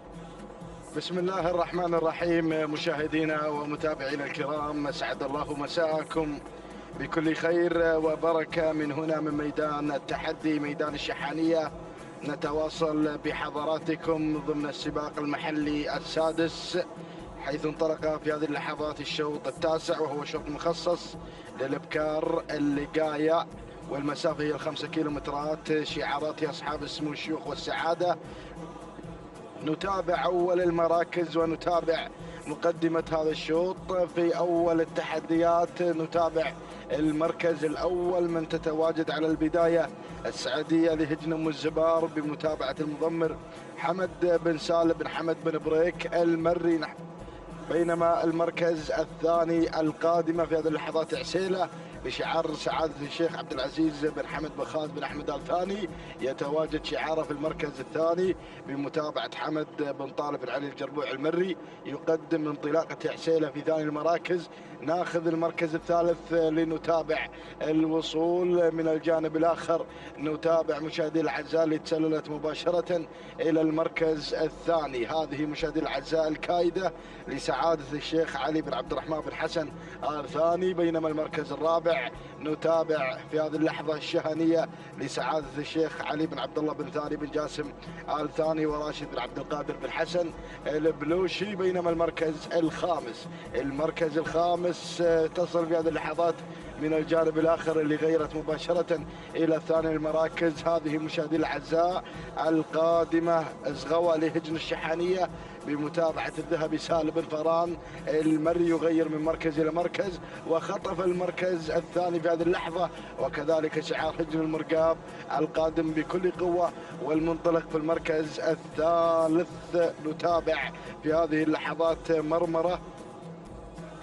مرت مرور الكرام وخطفت المركز الثاني لهجن المرقاب وسعود بن علي بالوحوش. هنا من يتابع هذا الانطلاق الكبير على ثاني المراكز. هذه النتيجة مشاهدي الأعزاء لندانا الأول، ونعود بحضراتكم إلى البداية لنتابع السعدية تسيطر على بداية هذا الشوط وتتواجد في المركز الأول لهجن أم الزبار بمتابعة حمد بن سالم بن حمد بن بريك المري من يقدم السعدية على أول المراكز، بينما المركز الثاني مرمرة لهجن المرقاب وسعود بن علي بالوحوش هنا يتواجد في المركز الثاني، بينما المركز الثالث الكايدة تحمل شعار سعادة الشيخ علي بن عبد الرحمن بن حسن آل ثاني. والمركز الرابع نتابع الوصول في هذه اللحظات من قبل مراسيل لسعادة الشيخ عبد العزيز بن حمد بن خالد بن أحمد آل ثاني وناصر بن سالم بن ناصر بن حفيظ في المتابعة والتضمير، بينما المركز الخامس بشاير تصل بشعار هجن المرقاب بمتابعة عبد الله بن محمد المحاربي على مستوى المركز الخامس. هذه النتيجة مشاهدي الأعزاء للمراكز الخمسة الأولى الفايف ستار. يا من يتابع قناة الريان الفضائية عبر هذا النقل الحي والمباشر، هنا نتابع تحديات ميدان الشحانية ضمن منافسات سن اللقاية، سن الصغار والخمسة كيلومترات هي المسافة المعلنة لهذا التحدي الكبير. قطعنا 3 كيلومترات ويتبقى 2 كيلومترات أخيرة عن الفوز والناموس. نتابع شعار هجن المرقاب على الصدارة مع مرمرة على البداية. سعود بالوحوش هنا يتابع هذا الانطلاق الكبير، يحضر حضور الكبار مع مرمرة على البداية، ولكن القادمة السعدية لهجن أم الزبار وعملية التضمير والمتابعة لدى السيد حمد بن سالم بن حمد بن بريك المري، بينما المركز الثالث من الجانب الآخر. نتابع الأسماء القادمة، نتابع الأسماء والوصول المميز من قبل شهب لهجن أم الزبار وجابر بن علي بن جابر بن نجم المري، بينما المركز الرابع هذه مشاهدينا الأعزاء شارة لهجن الشحانية المشاغب محمد بن خالد بن عبد الله العطية. والمركز الخامس من الجانب الآخر مراسيل لسعادة الشيخ عبد العزيز بن حمد بن خالد بن أحمد آل ثاني والمضمر ناصر بن سالم بن حفيظ المري يقدم مراسيل القادمة على خامس المراكز. هذه النتيجة نعود إلى البداية، نعود مشاهدي الأعزاء مع لائحة 1200 عن خط النهاية، ونتابع مرمرة مشاهدينا الأعزاء تسيطر وتحافظ على هذا الانطلاق لهجن المرقاب وسعود بن علي بن حمد المحاربي هنا في التضمير والمتابعة بالوحوش يتواجد الكيلو المتر الأخير، الكيلو الخطير، ولكن الوصول من قبل شعار الشحانية من خلال تواجد شفوق والمضمر الشبل جابر بن سالم بن فران المري في المركز الثاني. المركز الثالث شهب لهجن أم الزبار، بينما المركز الرابع سيوف لهجن الشحانية مع مضمر السيوف سالم بن فران المري. ولكن نعود الله إلى التغيير اللي طرى وجرى على مقدمة هذا الشوط. شفوق على البداية، شفوق مشاهدي الأعزاء تنتزع المركز الأول، تنتزع الناموس بشعار هجن الشحانية مع الشبل جابر بن سالم بن فران المري على البداية على الانطلاق الأول، ولكن القادمة سيوف لهجن الشحانية مع الذهبي سالم بن فران المري في المركز الثاني. ولكن شفوق مع البداية، شفوق مع الناموس إلى بر الأمان. انطلقت مشاهدي الأعزاء شفوق إلى خط النهاية، إلى الفوز والانتصار. هذه شفوق مشاهدي الأعزاء تنتزع المركز الأول وتنتزع كلمة الناموس في هذا الشوط المميز. شفوق لهجن الشحانية مع الشبل جابر بن سالم بن فران المري. سلام الشحانية، سلام المضمر الشبل جابر بن سالم بن فران المري من قدم لنا شفوق في هذا الشوط، حاضرة بكل قوة ومنطلقة إلى خط نهاية ومعلنها الفوز والانتصار. تهانينا وناموس لهجن الشحانية على فوز شفوق بالمركز الأول. المركز الثاني الدوحة لهجن الشحانية. المركز الثالث جاءت فيه شهب لهجن أم الزبار. المركز الرابع حلت فيه مشاهدينا الكرام سيوف لهجن الشحانية. المركز الخامس جاءت فيه شارة لهجن الشحانية. إذا مشاهدي الأعزاء تهانينا وناموس مرة أخرى لهجن الشحانية على فوز شقوق بالمركز الأول، والتهنئة للشبل جابر بن سالم بن فران المري. التوقيت الزمني 7 دقائق 27 ثانية و96 جزء من الثانية. تهانينا والناموس. المركز الثاني حلت فيه مشاهدينا الكرام الدوحة لهجن الشحانية مع الذهبي سالم بن فران المري، والتوقيت الزمني 7 دقائق 29 ثانية 34 جزء من الثانية. تهانينا والناموس. المركز الثالث حلت فيه مشاهدينا الكرام شهب لهجن ام الزبار وجابر بن علي بن جابر النجم المري، 7 دقائق 28 ثانية أو 29 ثانية و42 جزء من الثانية. تهانينا والناموس لجميع الفائزين. تتواصل التحديات في مساء هذا اليوم ضمن السباق المحلي السادس من هنا من ميدان الشحانية. ينطلق مشاهدي الأعزاء 10 الأشواط الخاصة للأبكار اللقاية. نتابع انطلاقة المركز الأول ونتابع الخمس المراكز الأولى لشعارات أصحاب السمو الشيوخ والسعادة. نتابع أول التحديات شرارة لهجن أم الزبار بمتابعة حمد بن سالم بن حمد بن بريك المري على أول المراكز، بينما المركز الثاني الوصول في هذه اللحظات والتقدم مشاهدينا الكرام ومتابعينا الأفاضل من شعار هجن الغرافة مع جواهر القادمة في المركز الثاني بمتابعة المدهش سالم بن عامر بن راشد بن سعيد المدهوشي. بينما المركز الثالث ناخذ المركز الثالث لنتابع القدوم والانطلاق على مستوى المركز الثالث مذخورة لهجن الشحانية بمتابعة الشبل جابر بن سالم بن فران المري. النقلة مباشرة على المركز الرابع. المركز الرابع الوصول في هذه اللحظات من قبل بروق لهجن الشحانية بتواجد الذهبي سالم بن فران المري. من يتابع بروق في المركز الرابع هذه بروق القادمة بكل قوة على رابع المراكز وخامس المراكز. أرى وأتابع الوصول من قبل الثريا لهجن المرقاب وعبد الله بن محمد المحاربي القادم على مستوى المركز الخامس، ولكن التغيير اللي طرى في هذه اللحظات على خامس المراكز انطاقة لسعادة الشيخ علي بن عبد الله بن ثاني بن جاسم آل ثاني وراشد بن عبد القادر البلوشي بالتضمير والمتابعة مع انطاقة على خامس المراكز. هذه النتيجة مشاهدي الأعزاء للمراكز الخمسة الأولى، ونعود مجددا إلى البداية لنتابع اللي انطلقت في المركز الأول جواهر، هذه الجوهرة الثمينة التي تتواجد على البداية، أو هنا شعار هجن أم الزبار. هجن أم الزبار تتواجد على المقدمة من خلال هذا الإبداع الكبير والمميز. تنطلق مشاهدينا الاعزاء شراره لهجن ام الزبار حمد بن سالم بن حمد بن بريك المري يتواجد في البدايه. قطعنا 2 كيلومترات، يتبقى 3 كيلومترات اخيره عن الفوز والناموس. نتابع المركز الثاني. المركز الثاني جواهر لهجن الغرافه والمدهش سالم بن عامر بن راشد بن سعيد المدهوشي. من يتابع جواهر على ثاني المراكز. ناخذ المركز الثالث الوصول من قبل مذخوره لهجن الشحانيه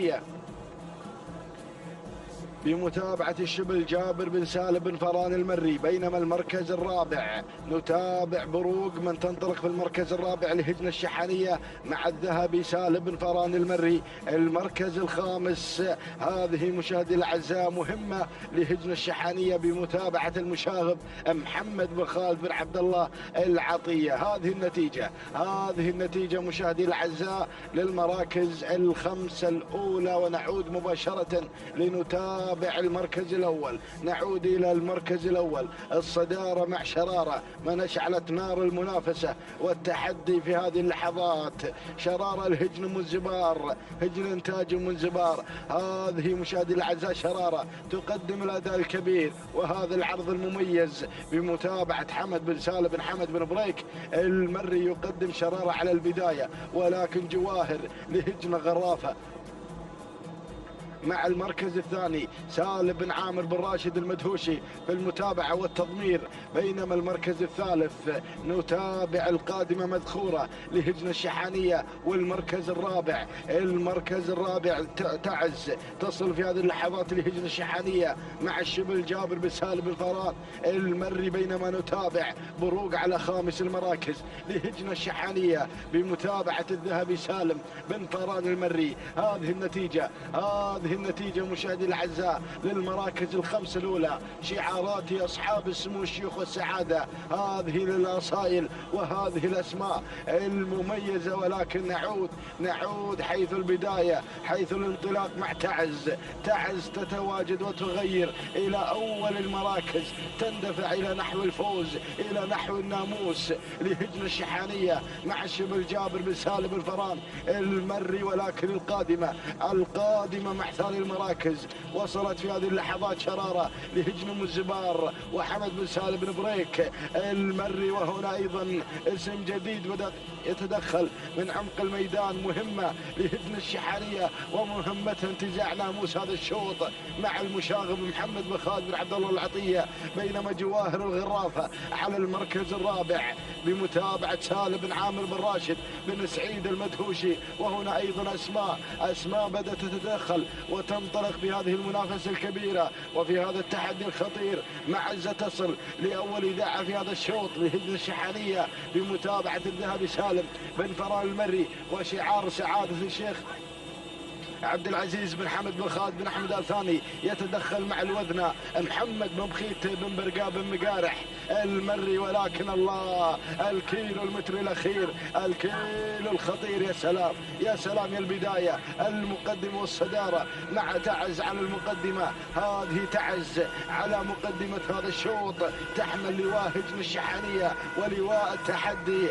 الله يا هذا الانطلاق، الله يا هذا التحدي. تعز لهجن الشحانية، الشبل جابر بن سالم بن فران المري. هنا الوطن القادمة، الوطن هنا مشاهدي الأعزاء لهجن الشحانية مع الشبل جابر بن سالم بن فران المري. ومن الجانب الآخر أراش هنا القادمة الوذنة لسعادة الشيخ عبد العزيز بن حمد بن خالد بن أحمد ال ثاني. ولكن تعز مع البداية، والوطن في أغلى وطن تنطلق في المركز الثاني. ولكن تعز على المقدمة. تعز مشاهدي الأعزاء تعزز نفسها وتنطلق في البداية، تنطلق بشعار هجن الشحانية، الشعار الأدعم، شعار هجن الشحانية بمتابعة الشبل جابر بن سالم بن فران المري.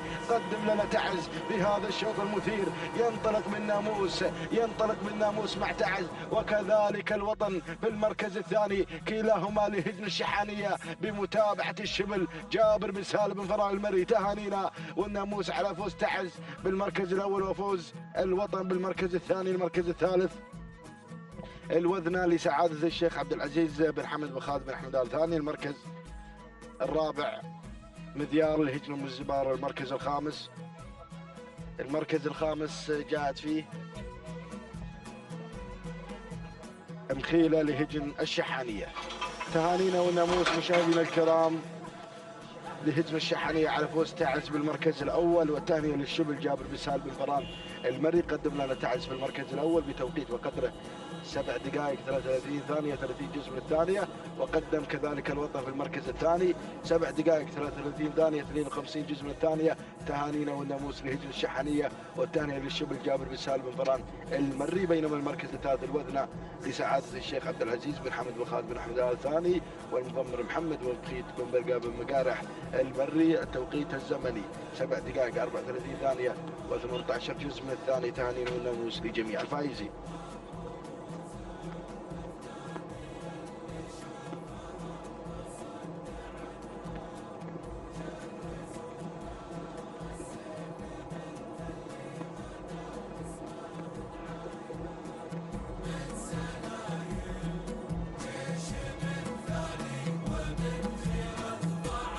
بسم الله الرحمن الرحيم. أيها الحفل الكريم، مشاهدينا متابعينا الكرام، أسعد الله مساءكم وجميع أوقاتكم بكل خير.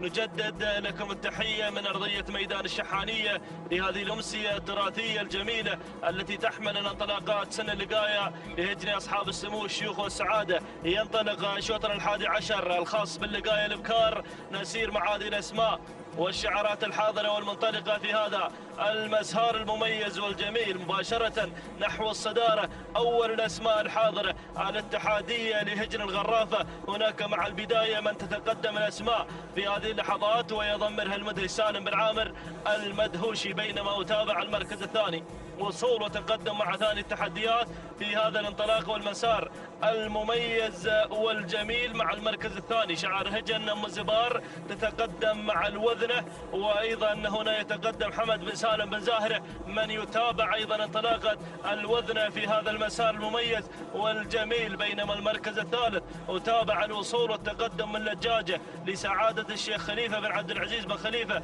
بن سلطان آل ثاني مهنا بن محمد بن ضابط آل ضابط الدوسري من يتابع هذا الشعار. المركز الرابع وصول وتقدم من الواعية هجن أم الزبار جابر بن علي بن جابر النجم المري من يتابع انطلاقة الواعية مع المركز الرابع. خامس التحديات وصول وتقدم من جمرة هجن المرخية محمد بن حميد بن راكان الوهيبي من يتابع انطلاقة جمرة مع المركز الخامس. هكذا هي الأسماء الخمسة الأولى المتقدمة في هذا الانطلاق والمسار المميز والجميل. ونداؤنا الأول للخمسة المراكز الأولى مقدمة في هذا الانطلاق والمسار المميز. نتابع ونعود نحو الصدارة نحو المركز الأول وبداية هذا الشوط. هناك الوذنة مع البداية بشعار هجن أم الزبار حمد بن سالم بن زاهرة من يتابع هذا الشعار. يقدم لنا الوذنة في هذا المسار المميز والجميل والرائع. وتابع المركز الثاني وصول من الاتحادية هجن الغرافة ويضمنها المدهش سالم بن عامر المدهوشي مع المركز الثاني. المركز الثالث وصول وتقدم من لجاجة لسعادة الشيخ خليفة بن عبد العزيز بن خليفة بن سلطان آل ثاني. يتقدم مهنا بن محمد بن ضابط الدوسري من يتابع أيضا هذا الشعار مع المركز الثالث. المركز الرابع وصول من الواعية هجن أم الزبار وجابر بن علي بن جابر النجم المري من يتابع انطلاقة الواعية مع المركز الرابع. المركز الخامس وصول وتقدم من جمرة هجن المرخية محمد بن حميد بن راكان الوهيبي من يتابع انطلاقة هذا الشعار ويتابع تحركات جمرة مع المركز الخامس. هكذا هي الخمسة الأسماء الأولى المتقدمة ونداؤنا الثاني ولا جديد على الخمسة الأسماء الأولى المتقدمة في هذا المسار المميز والجميل. ولكن العودة نحو صدارة هذا الشوط مع البداية أول الأسماء الحاضرة التي تقود هذه الأسماء قيادة حكيمة. هناك مع البداية هناك تتقدم مشاهدينا الكرام الوذنة هجن أم الزبار يتابعها حمد بن سالم بن زاهرة المري مع البداية مع المركز الأول وصدارة هذا الشوط. وتابع ميمنة الميدان هناك الاتحادية لهجن الغرافة ويضمنها المدهش سالم بن عامر المدهوشي. المركز الثالث وصول وتقدم من لجاجة لسعادة الشيخ خليفة بن عبد العزيز بن خليفة بن سلطان آل ثاني ويتابع مهنا بن محمد بن ضابط الدوسري مع المركز الثالث. المركز الرابع وصول من الواعية هجن أم الزبار جابر بن علي بن جابر النجم المري من يتابع انطلاقة الواعية. بينما يتابع اسم جديد ينضم ووصل شعار سعادة الشيخ عبد العزيز بن حمد بن خالد بن أحمد آل ثاني. يقدم لنا أيضا انطلاقة أروى متعب بن عبد الله بن راشد الفهيدان المري يصل أيضا يقدم لنا هذا الانطلاق المميز والجميل مع المركز الخامس في هذا الانطلاق والمسار المميز. هكذا هي الأسماء. وتابع الشعارات بدأت بالظهور بدأت بالاقتراب من دائرة النداء والإذاعة. ولكن البداية والمركز الأول لجاجة مع المركز الأول مع صدارة هذا الشوط سعادة الشيخ خليفة بن عبد العزيز بن خليفة بن سلطان آل ثاني ويتابع مهنا بن محمد بن ضابط الدوسري. بينما المركز الثاني تتقدم تتقدم هنا الوذنة هجري ام الزبار حمد بن سالم بن زاهرة المري من يتابع هذا الاسم، ولكن شوف اللي وصلت في هذه اللحظات، ووصلت هنا مرمرة هجن الشحانية، يصل الذهبي سالم بن فاران المري يقدم لنا مرمرة، وايضا وصول وتقدم في هذه اللحظات من قبل رشا هجن الشحانية، يصل الشبل جابر بن سالم بن فاران يقدم لنا هذا الاسم، وصول ايضا وتقدم في هذه اللحظات من مزولي سعادة الشيخ علي بن عبد الرحمن بن حسن آل ثاني، وايضا وصول من شعار سعادة الشيخ عبد العزيز بن حمد بن خالد بن احمد آل ثاني، حمد بن طالب بن عمارة يصل في هذه اللحظات، لكن البداية الله يا سلام لجاجة، ولكن ميمنة الميدان مرمرة تتسلل في هذه اللحظات، شعار هجن الشحانية الذهبي سالم بن فاران المري، ولكن تابع اللي وصلت هنا العنود لشعار سعادة الشيخ عبد العزيز بن حمد بن خالد بن احمد آل ثاني، حمد بن طالب بن عمارة يتقدم في هذا المسار، وصول ايضا من شعار سعادة الشيخ علي بن عبد الرحمن بن حسن آل ثاني في هذا المسار، وايضا ميمنة الميدان شعار هجن الشحانية مع الشبل جابر بن سالم بن فاران المري يقدم لنا رشا بتحدياته المميزة والجميلة، ولكن الله يا سلام البداية هنا هجن الشحانية تحكم القبضة على المركز الأول والمركز الثاني في هذا المسار، رشا مع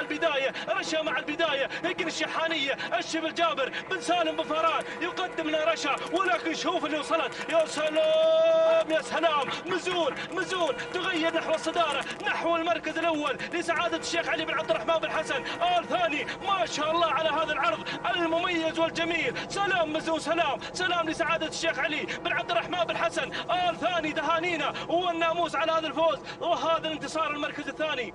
وصلت مشاهدينا الكرام مع المركز الثاني رشا الهجن الشحانية ويضمنها الشبل جابر بن سالم فاران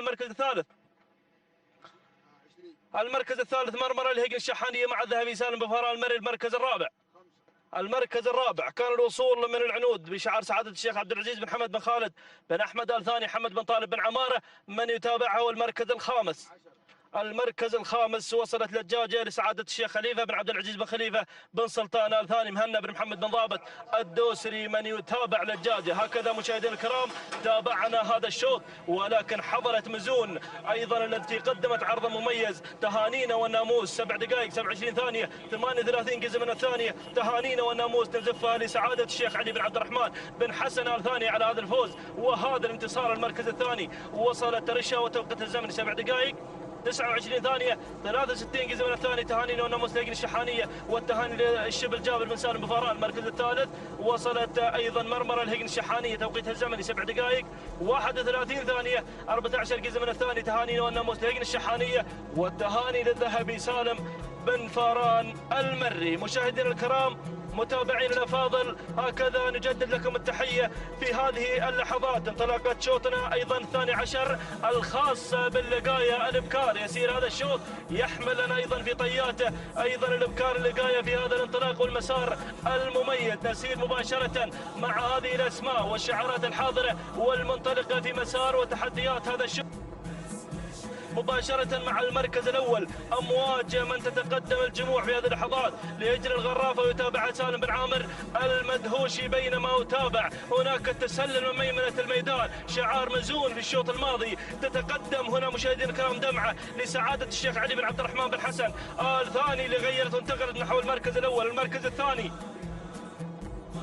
وتابع الوصول مع المركز الثاني، تتقدم هناك ايضا عفاريت لهجن الغرافه ويضمرها المدهش سالم بن عامر المدهوشي، بينما يتابع المركز الرابع وصول وتقدم من هجن الشحانيه وبمتابعه الشبل جابر بن سالم بن فاران من خلال تواجد هناك ايضا الغاريه في هذا المسار. المركز الخامس وصول وتقدم في هذه اللحظات من قبل سهم لهجن الشحانيه ويضمرها الذهبي سالم بن فاران المري. هكذا هي الاسماء الخمسه الاولى المتقدمه في هذا الانطلاق والمسار المميز والجميل، ولكن عوده مع البدايه، نعود مع المركز الاول وصداره هذا الشوط. البدايه والمركز الاول، هناك من تتقدم في هذا الانطلاق والمسار، دمعه في هناك مع البدايه بشعار سعاده الشيخ علي بن عبد الرحمن بن حسن آل ثاني من يقدم لنا دمعه في هذا المسار المميز والجميل والرائع. بينما المركز الثاني وتابع امواج الهجن الغرافه الغرافة ويضمنها المدهش سالم بن عامر المدهوشي، بينما المركز الرابع أو الثالث في هذه اللحظات عفاريت ليجن الغرافة وبمتابعة سالم بن عامر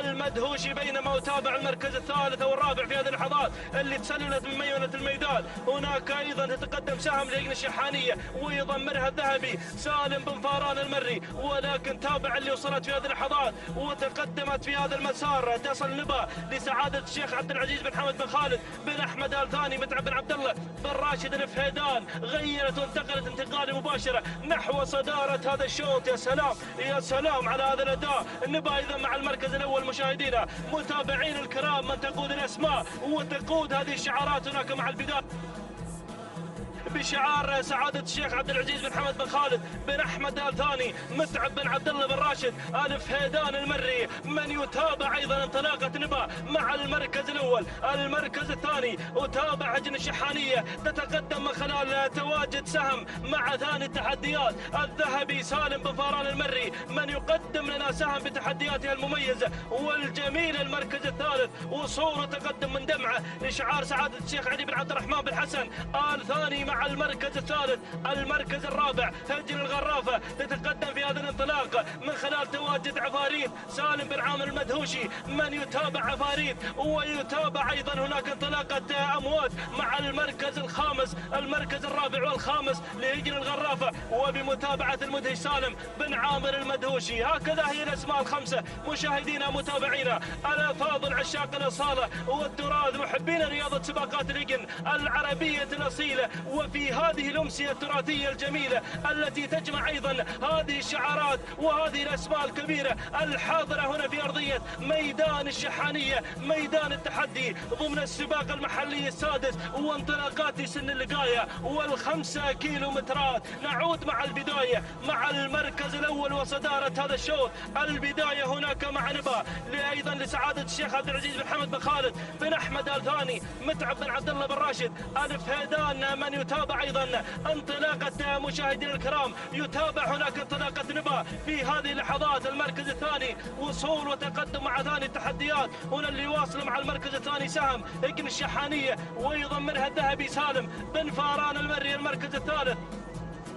المركز الثالث وصول من دمعة أيضا لسعادة الشيخ علي بن عبد الرحمن بن حسن آل ثاني. والمركز الرابع وصول وتقدم من أمواج هجن الغرافة والمدهش سالم بن عامر المدهوشي، من يقدم لنا أيضا انطلاقة أمواج مع المركز الرابع. المركز الخامس اسم جديد ينضم، وصلت سمحة بشعار سعادة الشيخ جاسم بن أحمد بن مبارك آل عبد الرحمن آل ثاني، عبد الله بن سالم بن فهد الملامقة الهاجري يصل ويقدم لنا هذا الاسم مع خامس التحديات. ولكن البداية وصدارة هذا الشوط هناك البداية مع نبا مع المركز الأول، شعارها العين خالد يتقدم في هذا المسار المميز، شعار سعادة الشيخ عبد العزيز بن حمد بن خالد بن أحمد آل ثاني، ويضمنها متعب بن عبد الله بن راشد آل فهيدان المري. من يتابع انطلاقة نبا مع المركز الأول وصدارة هذا الشوط. يا سلام، بينما هجن الشحانية تقدم لنا سهم مع المركز الثاني والذهبي سالم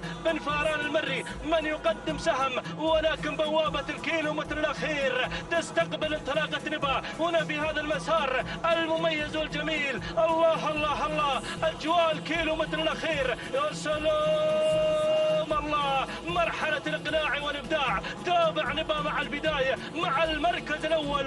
الله الله الله لسعادة الشيخ عبد العزيز بن حمد بن خالد بن أحمد آل ثاني. متعب يا متعب يلي تتابع أيضا انطلاقة، هناك تتابع انطلاقة نبا مع المركز الأول، لكن الوصول والتقدم في هذه اللحظات. وصلت اسم جديد يصل، القلايل تصل ليجن الشحانية. المشاغب محمد بن خالد العطية وصل المشاغب يقدم لنا هذا الاسم، بينما يتابع الوصول. وصل شعار هجن ام الزبار يتقدم في هذا المسار من خلال تواجد صملة أيضا ناصر بن حمد بن مسهر الشهواني يصل. ولكن البداية الله يا سلام، نبا مع البداية، نبا مع المركز الأول، شعار سعادة الشيخ عبد العزيز بن حمد بن خالد بن أحمد آل ثاني، متعب بن راشد بن عبد الله ألف هيدان. روح يا متعب مع البداية، هجن ام الزبار قادمة هنا مع المركز الثاني. وصل المرعب الصغير، ولكن البداية نبا هجن ام الزبار ولا سعادة الشيخ عبد العزيز بن حمد بن خالد بن أحمد آل ثاني. نبا مع البداية، نبا مع المركز الأول، ولكن تابع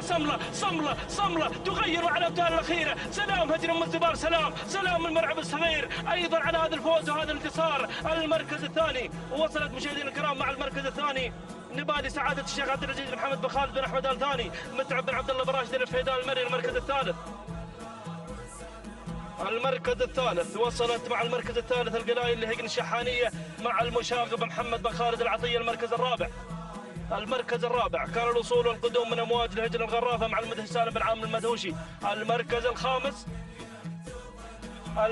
الخامس وصلت مشاهدينا الكرام دمعة لسعادة الشيخ علي بن عبد الرحمن بن حسن آل ثاني. هكذا مشاهدينا الكرام تابعنا هذا الشوط، ولكن بالأمتار الأخيرة حققت أيضا هذا الناموس الغالي لتهدي هجن أم الزبار هذا الفوز وهذا الانتصار. صملة 7 دقائق 25 ثانية 70 جزء من الثانية. تهاني والناموس لهجن أم الزبار، والتهاني للملعب الصغير ناصر بن محمد بن مسفر الشهواني من قدم لنا أيضا صملة في هذا المسار. المركز الثاني اللي ما قصرت في هذا الشوط أيضا نبا، وتوقيتها الزمن 7 دقائق 25 ثانية 84 جزء من الثانية. تهاني والناموس لسعادة الشيخ عبد العزيز بن محمد بن خالد بن أحمد آل ثاني، والتهاني لمتعب بن عبد الله بن راشد الفهيدان المري. المركز الثالث وصلت القلايل وتوقيتها الزمن 7 دقائق 28 ثانية 83 جزء من الثانية. تهاني والناموس هيجن الشحانية، والتهاني لمحمد بن خالد العطية.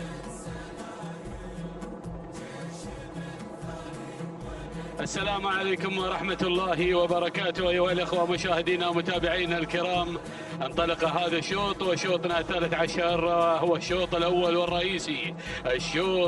والرئيسي للإنتاج. يا سلام يا هذا الشوط وانطلاقة هذا الشوط في هذا المساء. نتابع هنا الأشواط المفتوحة ونتابع الأسماء المنطلقة والمندفعة في هذه اللحظات المقدمة، مع أيضا الدوحة هناك لهجن أم الزبار وبقيادة فران بن محمد بن قريع المري أيضا من يقودها في هذه اللحظات. بينما المركز الثاني نرى اللي أيضا أتت على المركز الثاني وغيرت من الجانب الأيمن هنا في هذه اللحظات الذيبة لسعادة الشيخ مشعل بن عبد الله بن عبد الرحمن الثاني، ويضم لها هادي بن جر الله بن علي بن جر الله. غيرت على مقدمة الشوط. بينما النقلة على المركز الثالث، والمركز الثالث هنا الذيبة لهجن أم الزبار مع حمد بن سالم بن زهرة بالمتابعة هنا في هذه اللحظات مع المركز الثالث والمركز الرابع. نتابع في هذه اللحظات عهود لسعادة الشيخ سعود بن عبد الله بن عبد الرحمن الثاني، ويضمرها هادي بن جر الله بن علي الجر الله هنا في هذه اللحظات مع المركز ايضا اللي هو الرابع. نتابع هذه اللحظات تدافع بثنتين في هذا الشوط. بينما المركز الخامس نتابع هناك الوصول من فكره لهجن ام الزبار وبقياده عبد الله بن علي بن حمد بن سلامه الهاجري. هذه النتيجه للخمس المراكز الاولى، الخمس المراكز المنطلقه. ونعود الى المقدمه، والمركز الأول الذيبة في المقدمة هنا في هذه اللحظات. نتابعها بانطلاقتها القوية على المركز الأول على الصدر. يا سلام هنا في هذا الاندفاع يا ايضا لسعاده الشيخ مشعل بن عبد الله بن عبد الرحمن الثاني، ويضم لها هادي بن جر الله بن علي الجر الله على المركز الاول. يا سلام مع هذا الاداء من الذيبه اللي في مقدمه الشوط. بينما ارى المركز الثاني والتقدم في هذه اللحظات هنا في هذا الانطلاق من فكره لهجن ام الزبار بقياده عبد الله بن علي بن سلامه الهاجري في هذه اللحظات. من يتابعها في هذا الاداء والانطلاق المركز الثالث الذيبه لهجن ام الزبار بقياده حمد بن سالم بن زهره المري. المركز الرابع اللي تسللت على المركز الثالث عهود. يا سلام يا ايضا يا بن جر الله هنا عهود لسعاده الشيخ سعود بن عبد الله بن عبد الرحمن الثاني هنا بانطلاقتها عهود على المركز الثالث، ويضمرها هادي بن جر الله بن علي الجر الله مع المركز الثالث. المركز الخامس في هذه اللحظات من تصلنا على المركز الخامس اللي وصلت الجساسية لهجن ام الزبار وبقيادة فرام بن محمد بن حمد بن قريع المري من يتابع الجساسية على المركز الخامس في هذا الانطلاق والاندفاع. نشاهد هنا هذا الانطلاق. يا سلام يا سلام يا سلام. الله، الشوط الاول، الشوط الاول الانتاج، الشوط الاول الانتاج. نتابع الاثاره، القوه، المتعه هنا في مقدمه الشوط في هذه اللحظات. الذيبه هنا في مقدمه الشوط لسعاده الشيخ مشعل بن عبد الله بن عبد الرحمن الثاني بقياده هادي بن جر الله بن علي الجر الله مع المركز الاول مع المقدمه مع الذيبه. يا سلام يا الذيبه، يا سلام يا الذيبه. هنا في هذه اللحظات 3 اسماء بهذا الشعار منطلقه مندفع الذيبه. يا سلام يا الذيبه في هذا الاداء والتميز المسائي مع شوط الانتاج. الله، شوفوا القادمه، شوفوا الاسم الثالث بهذا الشعار. هناك وصول في هذه اللحظات، ولكن 3 اسماء ما شاء الله مع العنود قادمه في هذه اللحظات. وايضا نفس المضمر. نتابع القدوم مع العنود لسعاده الشيخ فواز بن عبد الله بن عبد الرحمن الثاني، ويضمنها هادي بن جر الله بن علي الجر الله. يا سلام يا سلام يا العنود، يا سلام يا العنود. بدات تغير من مركز الى مركز. ايضا وصول من مثايل هجن الانتاج ام الزبار بقياده جابر بن علي بن نجم المري مع المركز الثالث. المركز الرابع هنا فكره على المركز الرابع لهجن ام الزبار عبد الله بن سلامه الهاجري. المركز الخامس نتابع هناك عهود لسعاده الشيخ سعود بن عبد الله بن عبد الرحمن الثاني وبقياده هادي بن جر الله بن علي الجر الله. نعود الى المقدمه، نعود الى اللي ايضا سحبت بساط المقدمه العنود. يا سلام يا سلام يا العنود. ها هي العنود تتجه بالسلامات الى عزبه سعاده الشيخ فواز بن عبد الله بن عبد الرحمن الثاني. يا سلام يا اهل الوكير، يا سلام يا سلام مع العنود وهادي بن جر الله بن علي الجر الله. يا سلام، منطلق ومندفع. بينما ارى مثايل لهجن ام الزبار وبقياده جابر بن علي بن نجم المري قادم في هذه اللحظات مع المركز الثاني. منطلق ومندفع مع المركز الثاني. المركز الثالث فكره هجن ام الزبار وبقياده عبد الله بن سلامه الهاجري. بينما المركز الرابع نتابع من الجانب الايمن الذيبه لسعاده الشيخ مشعل بن عبد الله بن عبد الرحمن الثاني وبقياده هادي بن جر الله بن علي الجر الله. يا سلام يا هذا الشوط. بينما ايضا هنا المركز الخامس عهود قادمه ايضا بنفس الشعار، ولكن نعود الى العنود مع ال 500 متر الاخيره. عصاها قوس. انطلقت العنود. سلام لاهل الوكير، سلام والتحيه والاحترام مع هذا الشعار مع الشوط الاول الرئيسي للانتاج هنا. يا سلام على هذا الاداء. و10 على 10 يا هادي يا بن جر الله الجر الله. سلام والتحيه والاحترام لسعاده الشيخ فواز بن عبد الله بن عبد الرحمن الثاني. سلام والتحيه على هذا الناموس. وبنرسل السلام الى اهل الوكير يحتفلون بالشوط الرئيسي بالشوط الاول للانتاج. تهانينا على هذا الفوز وساعة وصول العنود الى خط النهاية معلنه الفوز والناموس. تهانينا لمضمرها هادي بن جر الله بن علي الجر الله. المركز الثاني نتابع مثايل لهجن ام الزبار وبقيادة جابر بن علي بن نجم. المركز الثالث فكرة لهجن ام الزبار مع عبد الله بن علي بن سلام الهاجري. المركز الرابع عهود لسعاده الشيخ سعود بن عبد الله بن عبد الرحمن الثاني وبقياده هادي بن جر الله الجر الله. المركز الخامس وصلت صعايب لهجن ام الزبار وبقياده جابر بن علي بن نجم المري. شاهدنا هذا الشوط وشاهدنا التحدي والاثاره والمنافسه. شاهدنا هنا العنود اللي ايضا انتزعت هذا الشوط الاول شوط الانتاج والمنتجين، ونشاهدها عبر شاشه قناه الريان الفضائيه.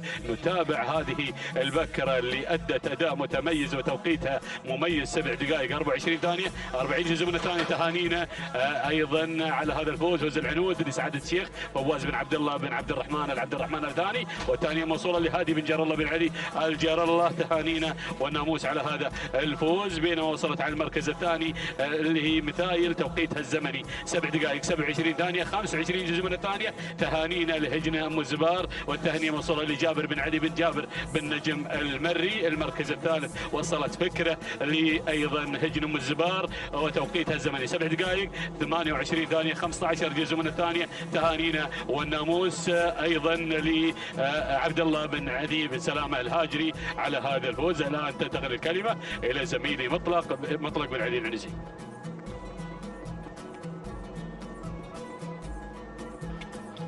شكرا للزميل مسعود الحريري. أيها الإخوة المتابعون مشاهدين الكرام في كل مكان، تستمر منافسات هذه الأمسية الرئيسية الخاصة بهجن أصحاب السمو الشيوخ والسعادة في انطلاقة موفقة إن شاء الله لهذه الأسماء التي تندفع في مسار الناموس، في مسار الانتصار في هذا اليوم المبارك يوم الجمعة. ننطلق مع شوطنا الأول الرئيسي الخاص بالإنتاج، شوط القعدان وشوط الإنتاج الخاص، حيث تندفع هذه الأسماء حاضرة ومنطلقة ومندفعة في هذا المسار باحثة عن تحقيق الناموس. أول الأسماء نعلن حضور مسكت بشعار هجن أم الزبار على المركز الأول. مسكت يقوده المضمر حمد بن سالم بن حمد بن بريك المري على المركز الأول على صدارة ومقدمة الشوط. المركز الثاني مكلف على المركز الثاني بشعار هجن أم الزبار. المضمر هو فاران بن محمد بن قريع المري في عملية التضمير والمتابعة. والمركز الثالث مرحبا بصديقي، مرحبا بعتيم، مرحبا بعتيم، يا مرحبا يا هلا، الله يرضى عليك مع انك بطيت، لكن مرحبا يا هلا، مرحبا بالذهب، مرحبا بالانجازات، مرحبا بالتاريخ المشرف. هذا هو البطل عتيم على المركز الثالث بشعار ام الزبار، ينطلق على المركز الثالث. لا تضايقونا يا فاران، خلوه على كيفه. هذا هو عتيم بشعار ام الزبار، ينطلق مع هذا الاسم العملاق ومع هذا المسار الرئيسي. يضمر هنا الوحش بن صرير، يتابع هذا الاسم العديم. هذا هو على المركز الثاني الى المركز الاول. المركز الرابع، خلونا مع المركز الرابع. المركز الرابع يتواجد مشخل على المركز الرابع بشعار سعادة الشيخ سلطان بن أحمد بن سلطان بن جاسم الثاني مع بخيت بن سعيد بن حمد المسعود. المركز الخامس رقم 10 إسناد بشعار هجن أم الزبار عند المرعب الصغير ناصر بن حمد بن مسفر الشهواني. هذا النداء الأول، خلاص أعلنت لحضراتكم النداء الأول، لكن نعود إلى الموقع الحقيقي لهذا البطل، إلى الموقع الرئيسي لهذا البطل، صاحب التوقيت الأفضل الذي لم يسجل في الشحانية، 7 دقائق و10 ثواني. التوقيت الذي سجل مع هذا الذهبي، مع هذا البطل، مع هذا الغالي عتيم على المركز الأول. يا سلام يا عتيم على رصيف التفاؤل وامنيات المساء. انت اول الامنيات اللي تمنيتك اليوم وحضرتها يا عتيم في هذا المساء. عتيم الذهبي على المركز الاول، لوحة 2 كيلومترات عن خط النهاية وعن الناموس. عتيم بالمركز الاول يقدم شعار ام الزبار مع هذه المؤسسة العملاقة الرائدة، وهذا الانتاج الرائد انتاج ام الزبار. هناك يا سلام محمية ام الزبار، منطقة ولا اروع، هناك منطقة ولا اروع مع هذه الشعارات. يا سلام، حاضرة بكل قوة مع هذا العالم الساحر. عتيم يتابع من يتابع الوحش مبارك بن صهير المري المركز الثاني. خلونا نعطي المراكز مرة أخرى مع مسكت اللي بالمركز الثاني لهجن أم الزبار عند حمد بن سالم بن حمد بن بريك المري المركز الثالث. المركز الثالث رقم 8 على المركز الثالث مكلف لهجن أم الزبار عند فاران بن محمد بن قريع. المركز الرابع اعطوني المركز الرابع يا اخواني. الاعداد لهجن ام الزبار عند المضمر جابر بن علي بن جابر النجم. المركز الخامس شلش لسعادة الشيخ عبد العزيز بن عبد الله بن عبد الرحمن الثاني. والمضمر هو هادي بن جار الله بن علي بن جار الله. يا سلام لوحة الإعلان لا تضايقونا، خلوه على كيفه لا تضايقونا يا أخواني. يستحق الانتصار دائما هذا البطل الذي لم يذق طعم الهزيمة منذ أن أدب، لم يذق طعم الهزيمة بتاتا منذ أن أدب مع سن الحقائق، وهو بطلا ذهبيا. يا سلام قدم في السباق المؤسس في الشوط المفتوح، خطف الخنجر في الرئيس المفتوح. هذا العتيم الله عتيم الإنجازات. هذا هو على رصيف التفاؤل وامنيات المساء. انتول الامنيات اللي تمنيتها. هذا هو عتيم انك بخير يا صديقي. اليوم انك بخير وتستعد لمهرجان الامير الوالد بكل ثقة. اراك ان شاء الله في عام 2020 في سباق الوالد. حيو يستحق التحية والله يا اخواني، يستحق التحية. حيو عتيم، حيو عتيم، حيو البطل، حيو الاسطورة، حيو الذهبي، هذا هو عتيم. الله قف يا خط النهاية احتراما وتقديرا لهذا البطل عتيم. تهانينا والناموس، تهانينا على فوز عتيم المركز الأول. تهنئة لأم الزبار وللقائمين على هذا الإنتاج الطيب. تهانينا والناموس أيضا للوحش مبارك بن صهير المري الذي قاده بكل ثقة في هذا الشوط الرئيسي الخاص بالإنتاج. تهانينا والناموس. المركز الثاني وصل بالمركز الثاني الاعداد لهجن ام الزبار. المركز الثالث شلش لسعادة الشيخ عبد الرحمن بن عبد الله بن عبد الرحمن آل ثاني. المركز الرابع مسكت لهجن ام الزبار. المركز الخامس مكلف لهجن أم الزبار. تهانينا والناموس. تهنئة لهذه المؤسسة الرائدة مؤسسة أم الزبار. تهنئة للقائمين عليها. تهنئة يا المريخي على الهواء مباشرة. تهنئة يا صالح يا بن ناصر يا العيدة على هذا الفوز، فوز البطل عتيم اليوم محققا ناموسا والأروع في شوط رئيسي 7 دقائق 26 ثانية 38 جزء من الثانية. تهانينا والناموس. تهنئة للوحش مبارك بن صهير المري الذي قاده بكل ثقة في هذا الشوط الرئيسي. المركز الثاني 7 دقائق 32 ثانية 56 جزء من الثانية. صاحب المركز الثاني العديد لهجن أم الزبار مع جابر بن علي بن جابر آل نجم المري. تهانينا والناموس. المركز الثالث 7 دقائق 33 ثانية 54 جزء من الثانية. صاحب المركز الثالث شلش لسعادة الشيخ عبد الرحمن بن عبد الله بن عبد الرحمن آل ثاني مع المضمر هادي بن جار الله بن علي بن جار الله. تهانينا والناموس للجميع. تهنئة مجددا على فوز البطل عتيم في هذا المساء الرئيسي. تهانينا والناموس للجميع. السلام عليكم ورحمة الله وبركاته أيها الأخوة مشاهدينا ومتابعينا الكرام.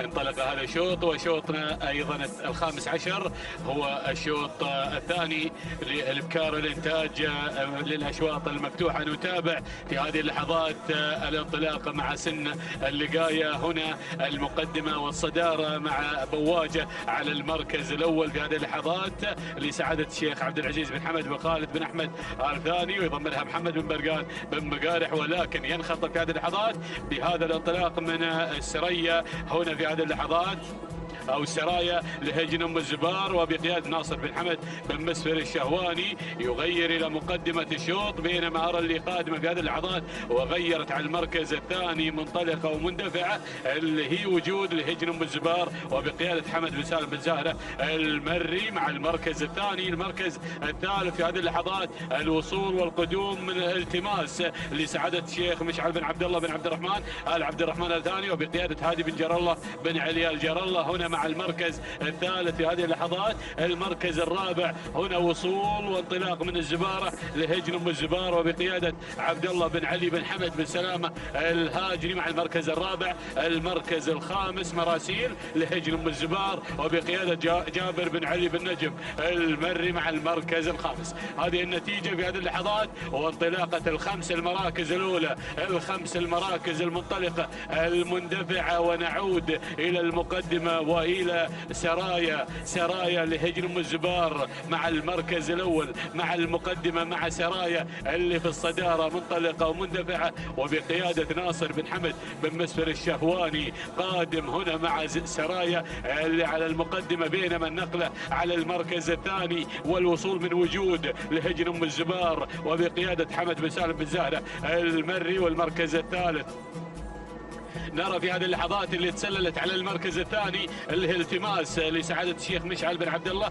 بن عبد الرحمن العبد الرحمن الثاني، ويضمرها هنا هادي بن جر الله بن علي الجر الله مع المركز الثاني. المركز الرابع التابع في هذه اللحظات اللي هي مراسيل لهجن أم الزبار وبقيادة جابر بن علي بن نجم المري مع المركز الرابع. المركز الخامس أول ندى لي أيضا هنا ذرى قادمة في هذه اللحظات لسعادة الشيخ عبد الرحمن بن عبد الله بن عبد الرحمن آل عبد الرحمن الثاني، ويضمنها هادي بن جر الله بن علي الجار الله قادم هنا مع المركز الخامس يغير إلى المركز الرابع إلى الثالث. يا سلام يا ذرى قادمة في هذه اللحظات، ولكن بنعود إلى مقدمة الشوط دائما وأبدا. هنا نتابع سرايا يا سرايا مع المقدمة ومع المركز الأول منطلقة ومندفعة سرايا لهجن أم الزبار وبقيادة هنا في هذه اللحظات ناصر بن حمد بن مسفر الشهواني هنا من يتابعها، ولكن هنا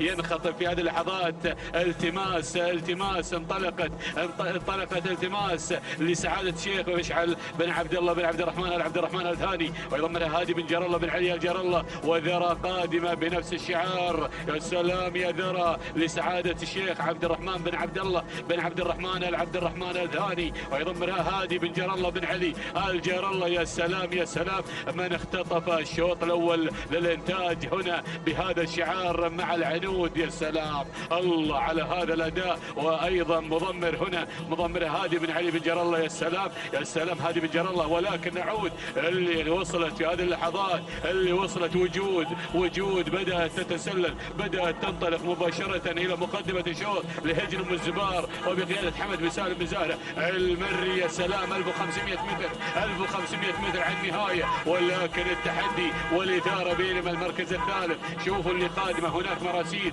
هجن أم الزبار وبقيادة جابر بن علي بن نجم المري، ولكن شوفوا سرايا تعود مرة أخرى. الله يا سرايا الهجن أم الزبار وبقيادة ناصر بن حمد بن مسفر الشهواني. شوفوا اللي انضمت إلى قافلة الخمس وأيضا تتجاوز من الجانب الأيمن. يا سلام على هذا الأداء والانطلاق اللي هي شديدة لهجن أم الزبار. جابر بن علي بن نجم المري بدأ ينطلق مع شديدة في هذه اللحظات مباشرة إلى مقدمة الشوط مع شديدة. يا سلام تبين في وقت الشدة شديدة.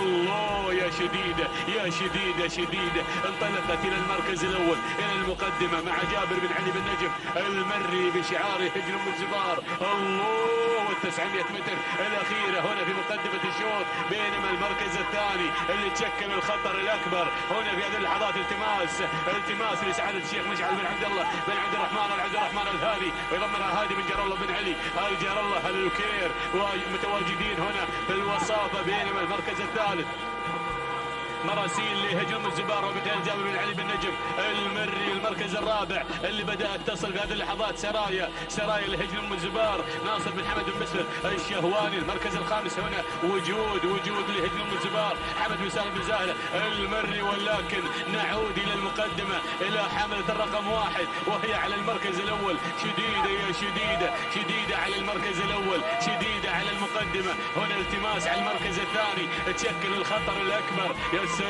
يا سلام على المقدمة، ولكن 300 متر الأخيرة شديدة على المركز الأول لهجوم الزبار. أيضا هنا في هذه اللحظات جابر بن علي بن نجم المري، ولكن الله 200 متر الأخيرة شديدة التماس شديدة والتماس وشديدة التماس شديدة التماس شديدة يا شديدة. ما طاعت تسلم، ما طاعت بكل قواها. ما شاء الله تبارك الله لهجوم الزبار. سلام يا بن نجم، سلام على هذا الفوز مع شديدة اللي أيضا هنا في هذه اللحظات بكل شجاعة فوزها بالشجاعة. هنا تهانينا والناموس. المركز الثاني التماس لسعادة الشيخ مشعل بن عبد الله بن عبد الرحمن الثاني. المركز الثالث عهد لهجوم الزبار مع جابر بن علي بن نجم. المركز الرابع مراسيل لهجوم الزبار وجابر بن علي بن نجم. المركز الخامس سرايا لهجوم الزبار وبقيادة ناصر بن حمد بن مسفر الشهواني. تهانينا والناموس على هذا الفوز وساعة الوصول إلى خط النهاية.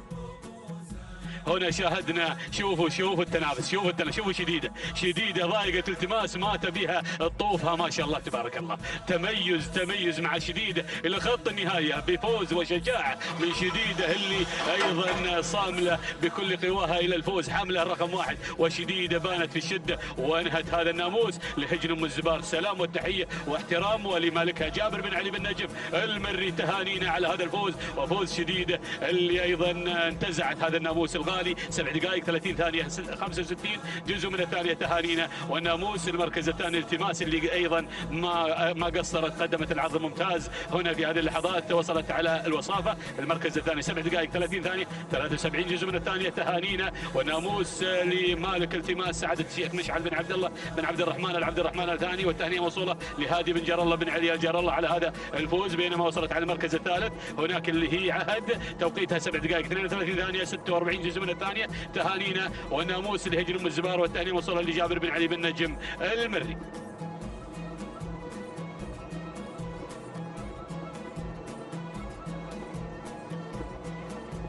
بسم الله الرحمن الرحيم. مشاهدينا ومتابعينا الكرام، تتواصل التحديات والإثارة في هذه الأمسية الشحانية، حيث نتابع انطلاقة الشوط 16 الخاص لسن القعدان اللقاية، والمسافة هي 5 كيلومترات. شعارات أصحاب السمو الشيوخ والسعادة. نبدأ مع أشواط الإنتاج والمنتجين. إنتاج أصحاب السمو الشيوخ. نتابع أول المراكز عناد لهجوم الزبار بمتابعة جابر بن علي بن جابر النجم المري على أول المراكز. بينما المركز الثاني الكايد لهجن إنتاج أم الزبار وحمد بن سالم بن حمد بن بريك المري يتقدم في المركز الثاني. بينما المركز الثالث الوصول في هذه اللحظات من قبل البصير لهجن أم الزبار بمتابعة جابر بن علي بن جابر النجم المري يحتل المركز الثالث والمركز الرابع. ناخذ المركز الرابع لنتابع البصير لهجن أم الزبار وفراب محمد بن قريع المري يتقدم ويقدم لنا البصير في المركز الرابع. بينما خامس المراكز هذا هو خوزان لهجن أم الزبار ومبارك بن محمد بن علي الجربوع المري. هذه النتيجة مشاهدينا الكرام للمراكز الخمسة الأولى، ونعود مجددا إلى البداية لنتابع عناد من يعاند الجميع ويتواجد على الصدارة، يحمل الرقم 1 وهو في المركز الأول. عناد لهجن أم الزبار بمتابعة جابر بن علي بن جابر النجم المري على مقدمة هذا الشوط، بينما المركز الثاني اللي لاحق عناد نتابعه في هذه اللحظات الكايد لهجن الزبار حمد بن سالم بن حمد بن بريك المري يتقدم في المركز الثاني، بينما المركز الثالث البصير لهجن الزبار بمتابعة جابر بن علي بن جابر النجم المري يتقدم في المركز الثالث، والمركز الرابع يحمل الرقم 4 وهو في المرتبة الرابعة في هذا الشوط لهجن الزبار ومبارك بن محمد بن علي الجربوع المري مع خوزان على رابع المراكز، بينما المركز الخامس هذا هو البصير لهجن الشحانية والمضمر فرا بن محمد بن حمد بن قريع المري. هذه النتيجة مشاهدي الأعزاء للمراكز الخمس الأولى ضمن منافسات وتحديات السباق المحلي السادس. نتابع على الهواء مباشرة عبر قناة الريان الفضائية، ناقلة دائما لكم انطلاقات هذا الميدان الكبير الذي يضم هذه الشعارات وهذه الأسماء المميزة، ولكن نعود مباشرة إلى عناد لا زال حتى هذه اللحظات يعاند وينطلق في البداية لهجن الزبار وجابر بن علي بن جابر النجم المري على المركز الأول يتقدم ويتصدر وينطلق في البداية، بينما المركز الثاني الكايد لهجن الزبار حمد بن سالم بن حمد بن بريك المري يتواجد في المركز الثاني. المركز الثالث البصير لهجن الزبار وجابر بن علي بن جابر النجم المري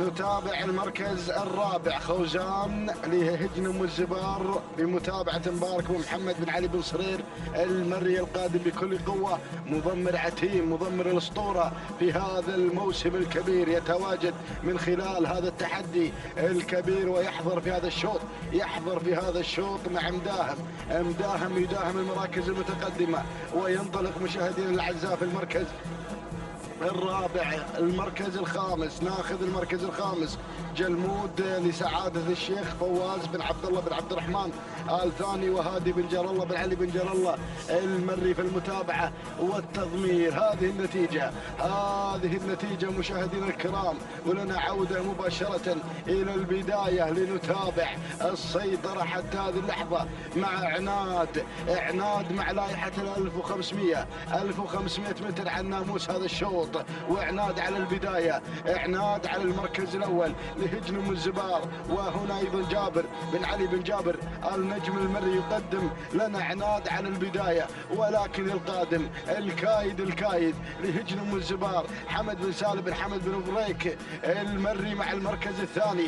المركز الثالث خوزان لهجن الزبار ومبارك بن محمد بن علي بن صرير المري يتواجد في هذا الإبداع الكبير، ولكن البصير يحتل المركز الخامس لهجن الزبار بمتابعة المضمر جابر بن علي بن جابر النجم المري. هذه النتيجة مشاهدي الأعزاء للخمسة من المراكز الأولى، الخمسة نجوم مع الكيلو المتر الأخير دخلنا أبواب الكيلو الأخير والخطير. يا سلام يا عناد على البداية، عناد منذ انطلاقة الشوط وهو يعاند المشاركين بالمركز الأول ويعاند بجميع المضمرين. عناد لهجن الزبار وجابر بن علي بن جابر النجم المري، ولكن من الجانب الآخر الكايد لهجن الزبار حمد بن سالم بن حمد بن بريك المري غير مباشرة وخطف المركز الأول، خطف الناموس الكايد مع البداية. الله يا الكايد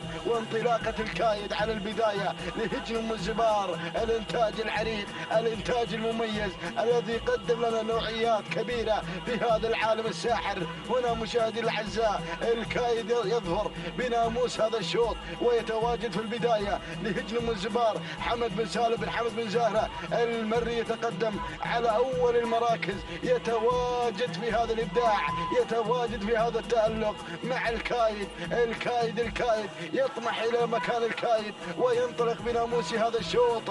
هذا هو الكايد مشاهدي الأعزاء، يحقق الإنجاز ويهدي جماهير ومحبين هذا الشعار، شعار الزبار. تهانينا والناموس لجابر بن علي بن جابر تهانينا والناموس مشاهدينا الكرام لمضمر الكايد حمد بن سالم بن حمد بن زاهر المري على هذا الفوز والتألق مع الكايد. تهانينا لهجن ام الزبار على هذا الفوز. المركز الثاني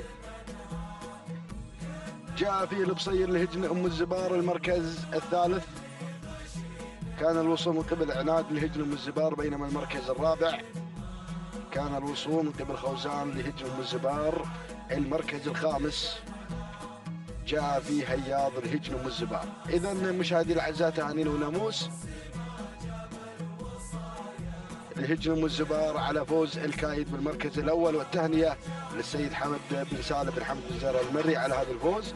7 دقائق 29 ثانيه 96 جزء من الثانيه هو توقيت الكايد صاحب المركز الاول. تهانينا والف مبروك. المركز الثاني كان الوصول مشاهدينا الكرام ومتابعينا الى فاضل من قبل البصير لهجن ام الزبار وجابر بن علي بن جابر النجم المري. 7 دقائق 30 ثانيه 51 جزء من الثانيه.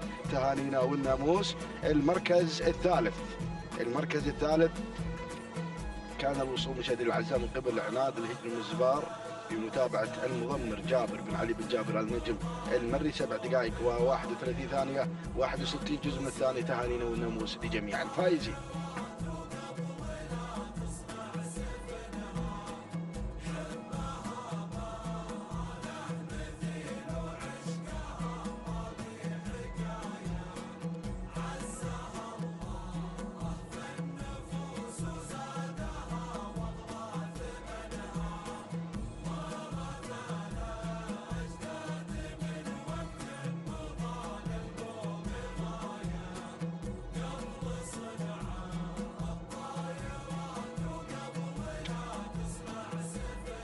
بسم الله الرحمن الرحيم. مشاهدينا متابعينا الكرام، لا زالت اشواطنا مستمرة في هذا المساء على أرضية ميدان الشحانية لسباقات الهجن في منافسات السباق المحلي السادس. انطلق على بركة الله الشوط 17 وهو شوط من اشواط الانتاج. نتابع هذه التحديات الجميلة على ميدان الشحانية في أمسية مميزة وفي تحد جميل. نتابع شوطنا 17 الذي يحمل انطلاقة الابكار مع سن اللقاية، وهنا المسافة 5 كيلومترات الحاضرة في تحديات ومنافسات هذه الأمسية الجميلة. نبدأ مباشرة بالتعرف على الأسماء المتقدمة.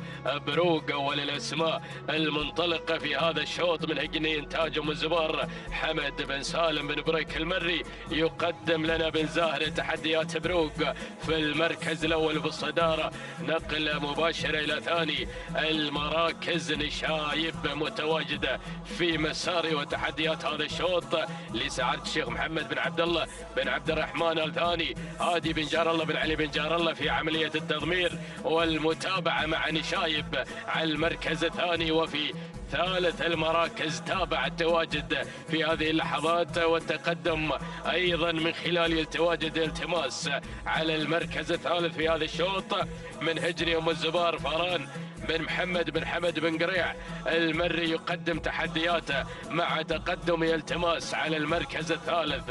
نقلة مباشرة إلى رابع المراكز. هذه شفة تتواجد في مسار وتحديات هذا الشوط من هجن أم الزبار جابر بن علي بن جابر النجم المري يتواجد مع تحديات شف على المركز الرابع.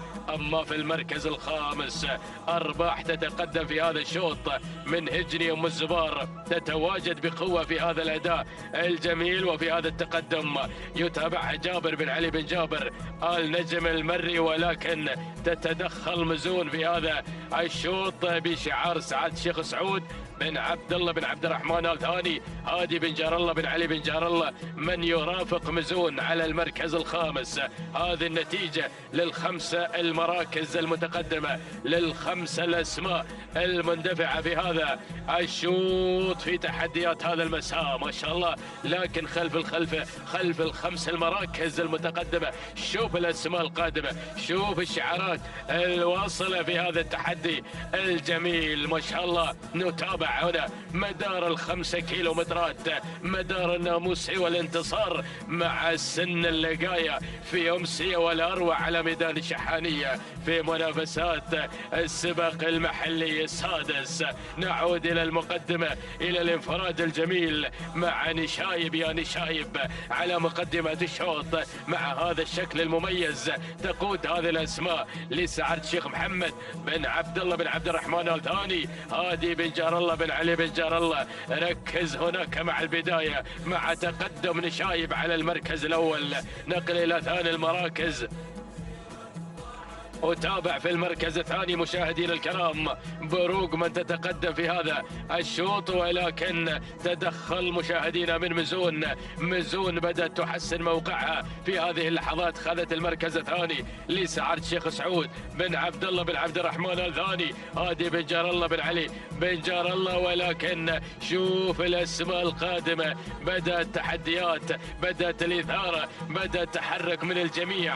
أشوف الاسم القادم وصول من شف من هجنم والزبار، جابر بن علي بن جابر آل نجم المري يقدم لنا شف على المركز الثاني. ومن هناك تقدم جميل من مزون. وفي المركز الثالث عمق الميدان يحمل لنا تواجد جنى قادمة في أول إذاعة لسعادة الشيخ عبد العزيز بن حمد بن خالد بن أحمد آل ثاني. محمد بن مخيت بن برقان وصلكم الصارم، وصل الصارم، بدأ يقدم جنى على المركز الثالث ورابع المراكز. تواجد من شف المركز الخامس. هناك أرباح من هجنم والزبار، جابر بن علي بن جابر آل نجم المري. اشتعلت المنافسة بين الجميع. بدأ التحدي مشاهدينا متابعينا الكرام مع بوابة الإعلان الأخير، الكيلومتر المثير، التحديات النهائية نحو الناموس والانتصار. نعود إلى المقدمة، إلى البداية الأولى. تابع هذا الانطلاق والتحدي الجميل من نشايب في مقدمة الشوط لسعد الشيخ محمد بن عبد الله بن عبد الرحمن آل ثاني، وهادي بن جار الله بن علي بن جار الله من يتابع نشايب. ومن هناك مزون مع تحديات هذا الشعار ومع انطلاقة هذا الشعار المتقدم مع المركز الأول والثاني. في المركز الثالث نتابع التواجد من أرباح من هجنم والزبار، جابر بن علي بن جابر آل نجم المري. وفي رابع المراكز جنى متواجدة في هذا الشوط. ولكن العودة إلى الثنائي الجميل إلى مقدمة الشوط بين نشايب بين مزون، ولكن مزون غيرت إلى المقدمة والعصا في الأبطان. يا هادي يا بن جار الله يا اللي تتابع تحركاتي وانطلاقتي مزون، أشكرك على هذه الثقة التامة. واللي تقدم مزون في هذا الشوط بشعار سعادة الشيخ سعود بن عبد الله بن عبد الرحمن آل ثاني، وهادي بن جار الله بن علي بن جار الله. يحقق الناموس، يحقق الانتصار. مزون الخير على أرضية ميدان الشحانية، ميدان التحدي. تهدي السلام إلى سعادة الشيخ سعود بن عبد الله بن عبد الرحمن آل ثاني. مشكور يا هادي يا بن جار الله يا بن علي يا بن جار الله مع مزون الناموس والعصا في الأبطان. هالي لوكير يحققون الناموس بثقة الكبار مع هذا الشوط مع المركز الأول والثاني من خلال تواجد نشايب في المركز الثالث. وصلت مشاهدينا أرباح من هجنم والزبار، جابر بن علي بن جابر النجم المري. وفي المركز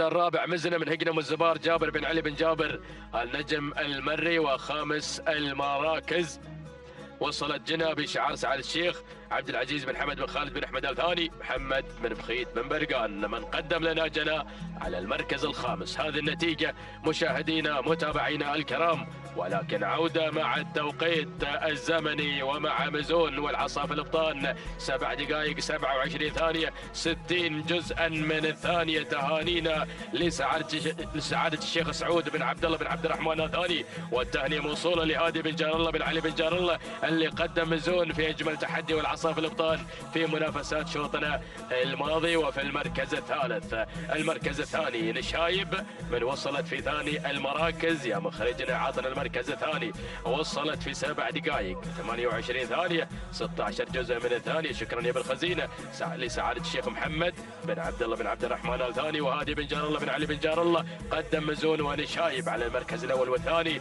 بينما في ثالث المراكز من وصلت أرباح في 7 دقائق 30 ثانية و30 جزءا من الثانية. تهانينا والناموس لهجن أم الزبار ولجابر بن علي بن جابر النجم المري.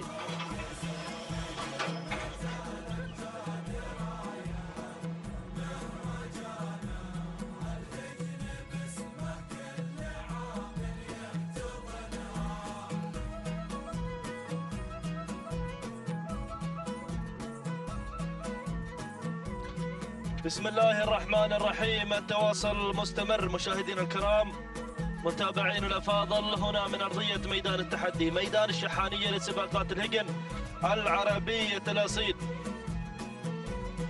ينطلق شوط الختام الخاص باللقاية القعدان. يصير هذا الشوط مشاهدينا الكرام وهو شوط أيضا خاص بالإنتاج لهجن أصحاب السمو الشيوخ والسعادة. نسير مباشرة مع البداية مع المركز الأول وأول الأسماء الحاضرة والمنطلقة مع بداية هذا المسار المميز والجميل. المركز الأول وصدارة هذا الشوط مكرم مع البداية هجن أم الزبار، ويضمر أيضا مكرم جابر بن علي بن جابر النجم المري من يقدم لنا مكرم مع المركز الأول. بينما يتابع المركز الثاني وصول وتقدم من غازي هجن أم الزبار حمد بن سالم بن زاهرة من يتابع أيضا هنا غازي مع المركز الثاني. المركز الثالث وصول وتقدم من النحاوي هجن أم الزبار، يتابع أيضا الوحش بن صرير مبارك بن صرير الجربوعي المري من يقدم لنا أيضا انطلاقة مشاهدينا الكرام هنا النحاوي مع المركز الثالث. المركز الرابع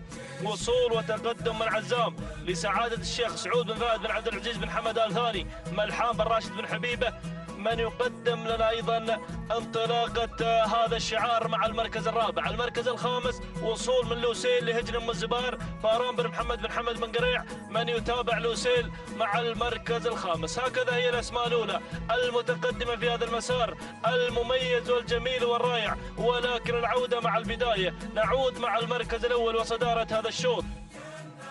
البداية مكرم يحمل الرقم 1 وهو في المركز الأول في هذه اللحظات لهجن أم الزبار، ويتابع جابر بن علي بن جابر النجم المري من يقدم لنا مكرم بتحدياته المميزة والجميلة مع المركز الأول. المركز الثاني يتقدم غازي هجن أم الزبار حمد بن سالم بن زاهرة المري من يقدم لنا انطلاقة أيضا هنا غازي مع المركز الثاني. المركز الثالث وصول وتقدم من النحاوي هجن أم الزبار ويضمن الوحش مبارك بن صرير المري مع المركز الثالث، ولكن ينخطف في هذه اللحظات من قبل عرقان يصل لهجن المرخية محمد بن حميد بن راكان، يصل أيضا يقدم لنا انطلاقة عرقان مع المركز الثالث في هذه اللحظات. وتابع المركز الرابع هناك من يتقدم في هذا المسار لوسيل لهجن أم الزبار فاران بن محمد بن حمد بن قريع المري. وخامسا وصول وتقدم مشاهدينا الكرام من قبل اللي واصل في هذا الانطلاق المميز والجميل، يصل هناك تايه لهجن أم الزبار ويضمرها المرعب الصغير ناصر بن حمد بن مسفر الشهواني. هكذا هي الأسماء الأولى المتقدمة في هذا المسار. ولكن العودة مع البداية، نعود مع المركز الأول وصدارة هذا الشوط. مكرم يا مكرم مع البداية يقود الأسماء في مسار شوط الختام. هناك مع البداية بشعار هجن أم الزبار وجابر بن علي بن جابر النجم من يتابع أيضا انطلاقة مكرم مع المركز الأول. بينما المركز الثاني وتابع المركز الثاني عرقان لهجن المرخية محمد بن حميد بن راكان الوهيبي من يتابع أيضا أبو سالم يقدم لنا عرقان مع المركز الثاني. بينما المركز الثالث وصول وتقدم من الزاجل هجن أم الزبار مبارك بن محمد بن علي الجربوعي المري بن صرير يقدم لنا أيضا هذا الاسم، كما قدم لنا عتيم مع الشوط الأول الرئيسي للإنتاج يحضر ويقدم لنا أيضا هذا الاسم مع المركز الثالث. المركز الرابع وصول وتقدم من غازي هجن أم الزبار حمد بن سالم بن زاهرة المري مع المركز الرابع. المركز الخامس وصول وتقدم في هذه اللحظات من قبل اللي واصل من ميمنة الميدان، وصول من هداف هجن أم الزبار عبد الله بن علي بن حمد بن سلامة، يصل المحنك أيضا ويقدم لنا أيضا تحديات هداف في هذا المسار المميز. هكذا هي الأسماء الخمسة الأولى المتقدمة في هذا الانطلاق الرائع مشاهدينا متابعينا الكرام. ولكن عودة مباشرة نحو صدارة هذا الشوط، مكرم لا يزال هو القائد في هذا المسار المميز والجميل، حاضر بتحدياته الرائعة والجميلة من خلال هذا التواجد الجميل. هناك مع المركز الأول مكرم مع البداية هجن أم الزبار، وأيضا جابر بن علي بن جابر النجم المري من يقدم لنا مكرم هناك مع البداية. المركز الثاني وتابع المركز الثاني عرقال لهيجن المرخية محمد بن حميد براكان الوهيبي من يقدم لنا ايضا انطلاقة عرقال. المركز الثالث وصول القدم في هذه اللحظات من قبل غازي لهيجن ام الزبار حمد بن سالم بن زاهرة المري من يقدم لنا انطلاقة غازي. المركز الرابع وصول هنا من لوسيل لهجن ام الزبار ويضمن فاران بن محمد بن حمد بن قريع المري. وخامسا وتابع الوصول والتقدم مشاهدينا الكرام ايضا لهجن ام الزبار، وايضا بمتابعه ناصر بن حمد بن مسفر الشهواني هناك ميمنه الميدان. اذا ها هي الاسماء الخمسه الاولى المتقدمه مشاهدينا متابعينا الكرام. يا سلام يا سلام، مكرم مع البدايه مع المركز الاول يقدم لنا ايضا هذا الاسم. هنا ايضا مكرم لهجن ام الزبار جابر بن علي بن جابر النجم بو علي من يتابع انطلاقه مكرم هناك مع البدايه مع المركز الاول مع صداره هذا الشوط. ركز هناك مع البدايه، هذا الشوط يبغي له تركيز. تابع الاسماء اللي واصله بهذا المسار. وصل عرقان لهجن المرخيه محمد بن حميد براكان الوهيبي، وايضا واصل بهذا المسار غازي هجن انتاج هجن ام الزبار حمد بن سالم بن زاهره يصل في هذا المسار. وايضا نتابع هناك اسماء وشعارات حاضره في هذا الانطلاق. ولكن البدايه مكرم مع المركز الاول. اجواء الكيلومتر الاخير يا ابن نجم، روح مع البدايه مع المركز الاول وصداره هذا الشوط. مكرم هنا لهجن ام الزبار جابر بن علي بن جابر النجم المري من يقدم لنا مكرم بتحدياته المميزه. ولكن المركز الثاني غازي هجن ام الزبار حمد بن سالم بن زاهره يتقدم في هذا المسار المميز والجميل. ولكن مكرم مع البداية. الله يا سلام، شوط الختام مع مكرم هجن ام الزبار تحكم القبضة على ناموس هذا الشوط من خلال تواجد مكرم رقم 1 وهو في المركز الأول منذ بداية هذا الانطلاق، حاضر هناك مع البداية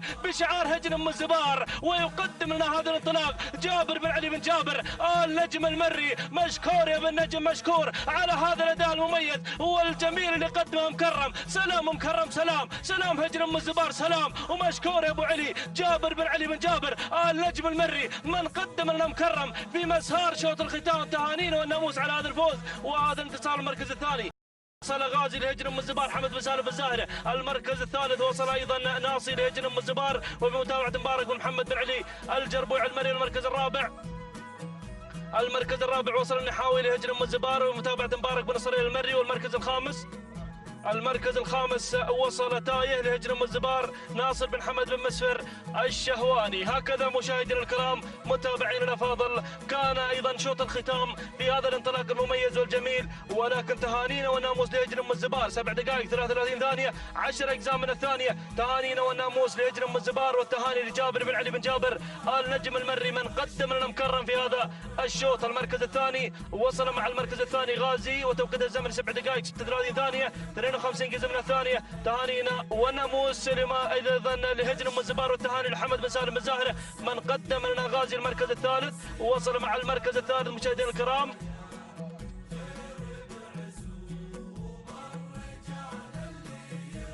المركز الثالث وصل ناصي وتوقيتها الزمني مشاهدينا الكرام 7 دقائق 39 ثانيه 47 جزء من الثاني. تهانينا والناموس لهجن ام الزبار والتهاني لمبارك ايضا بن صرير من قدم لنا ناصي مع.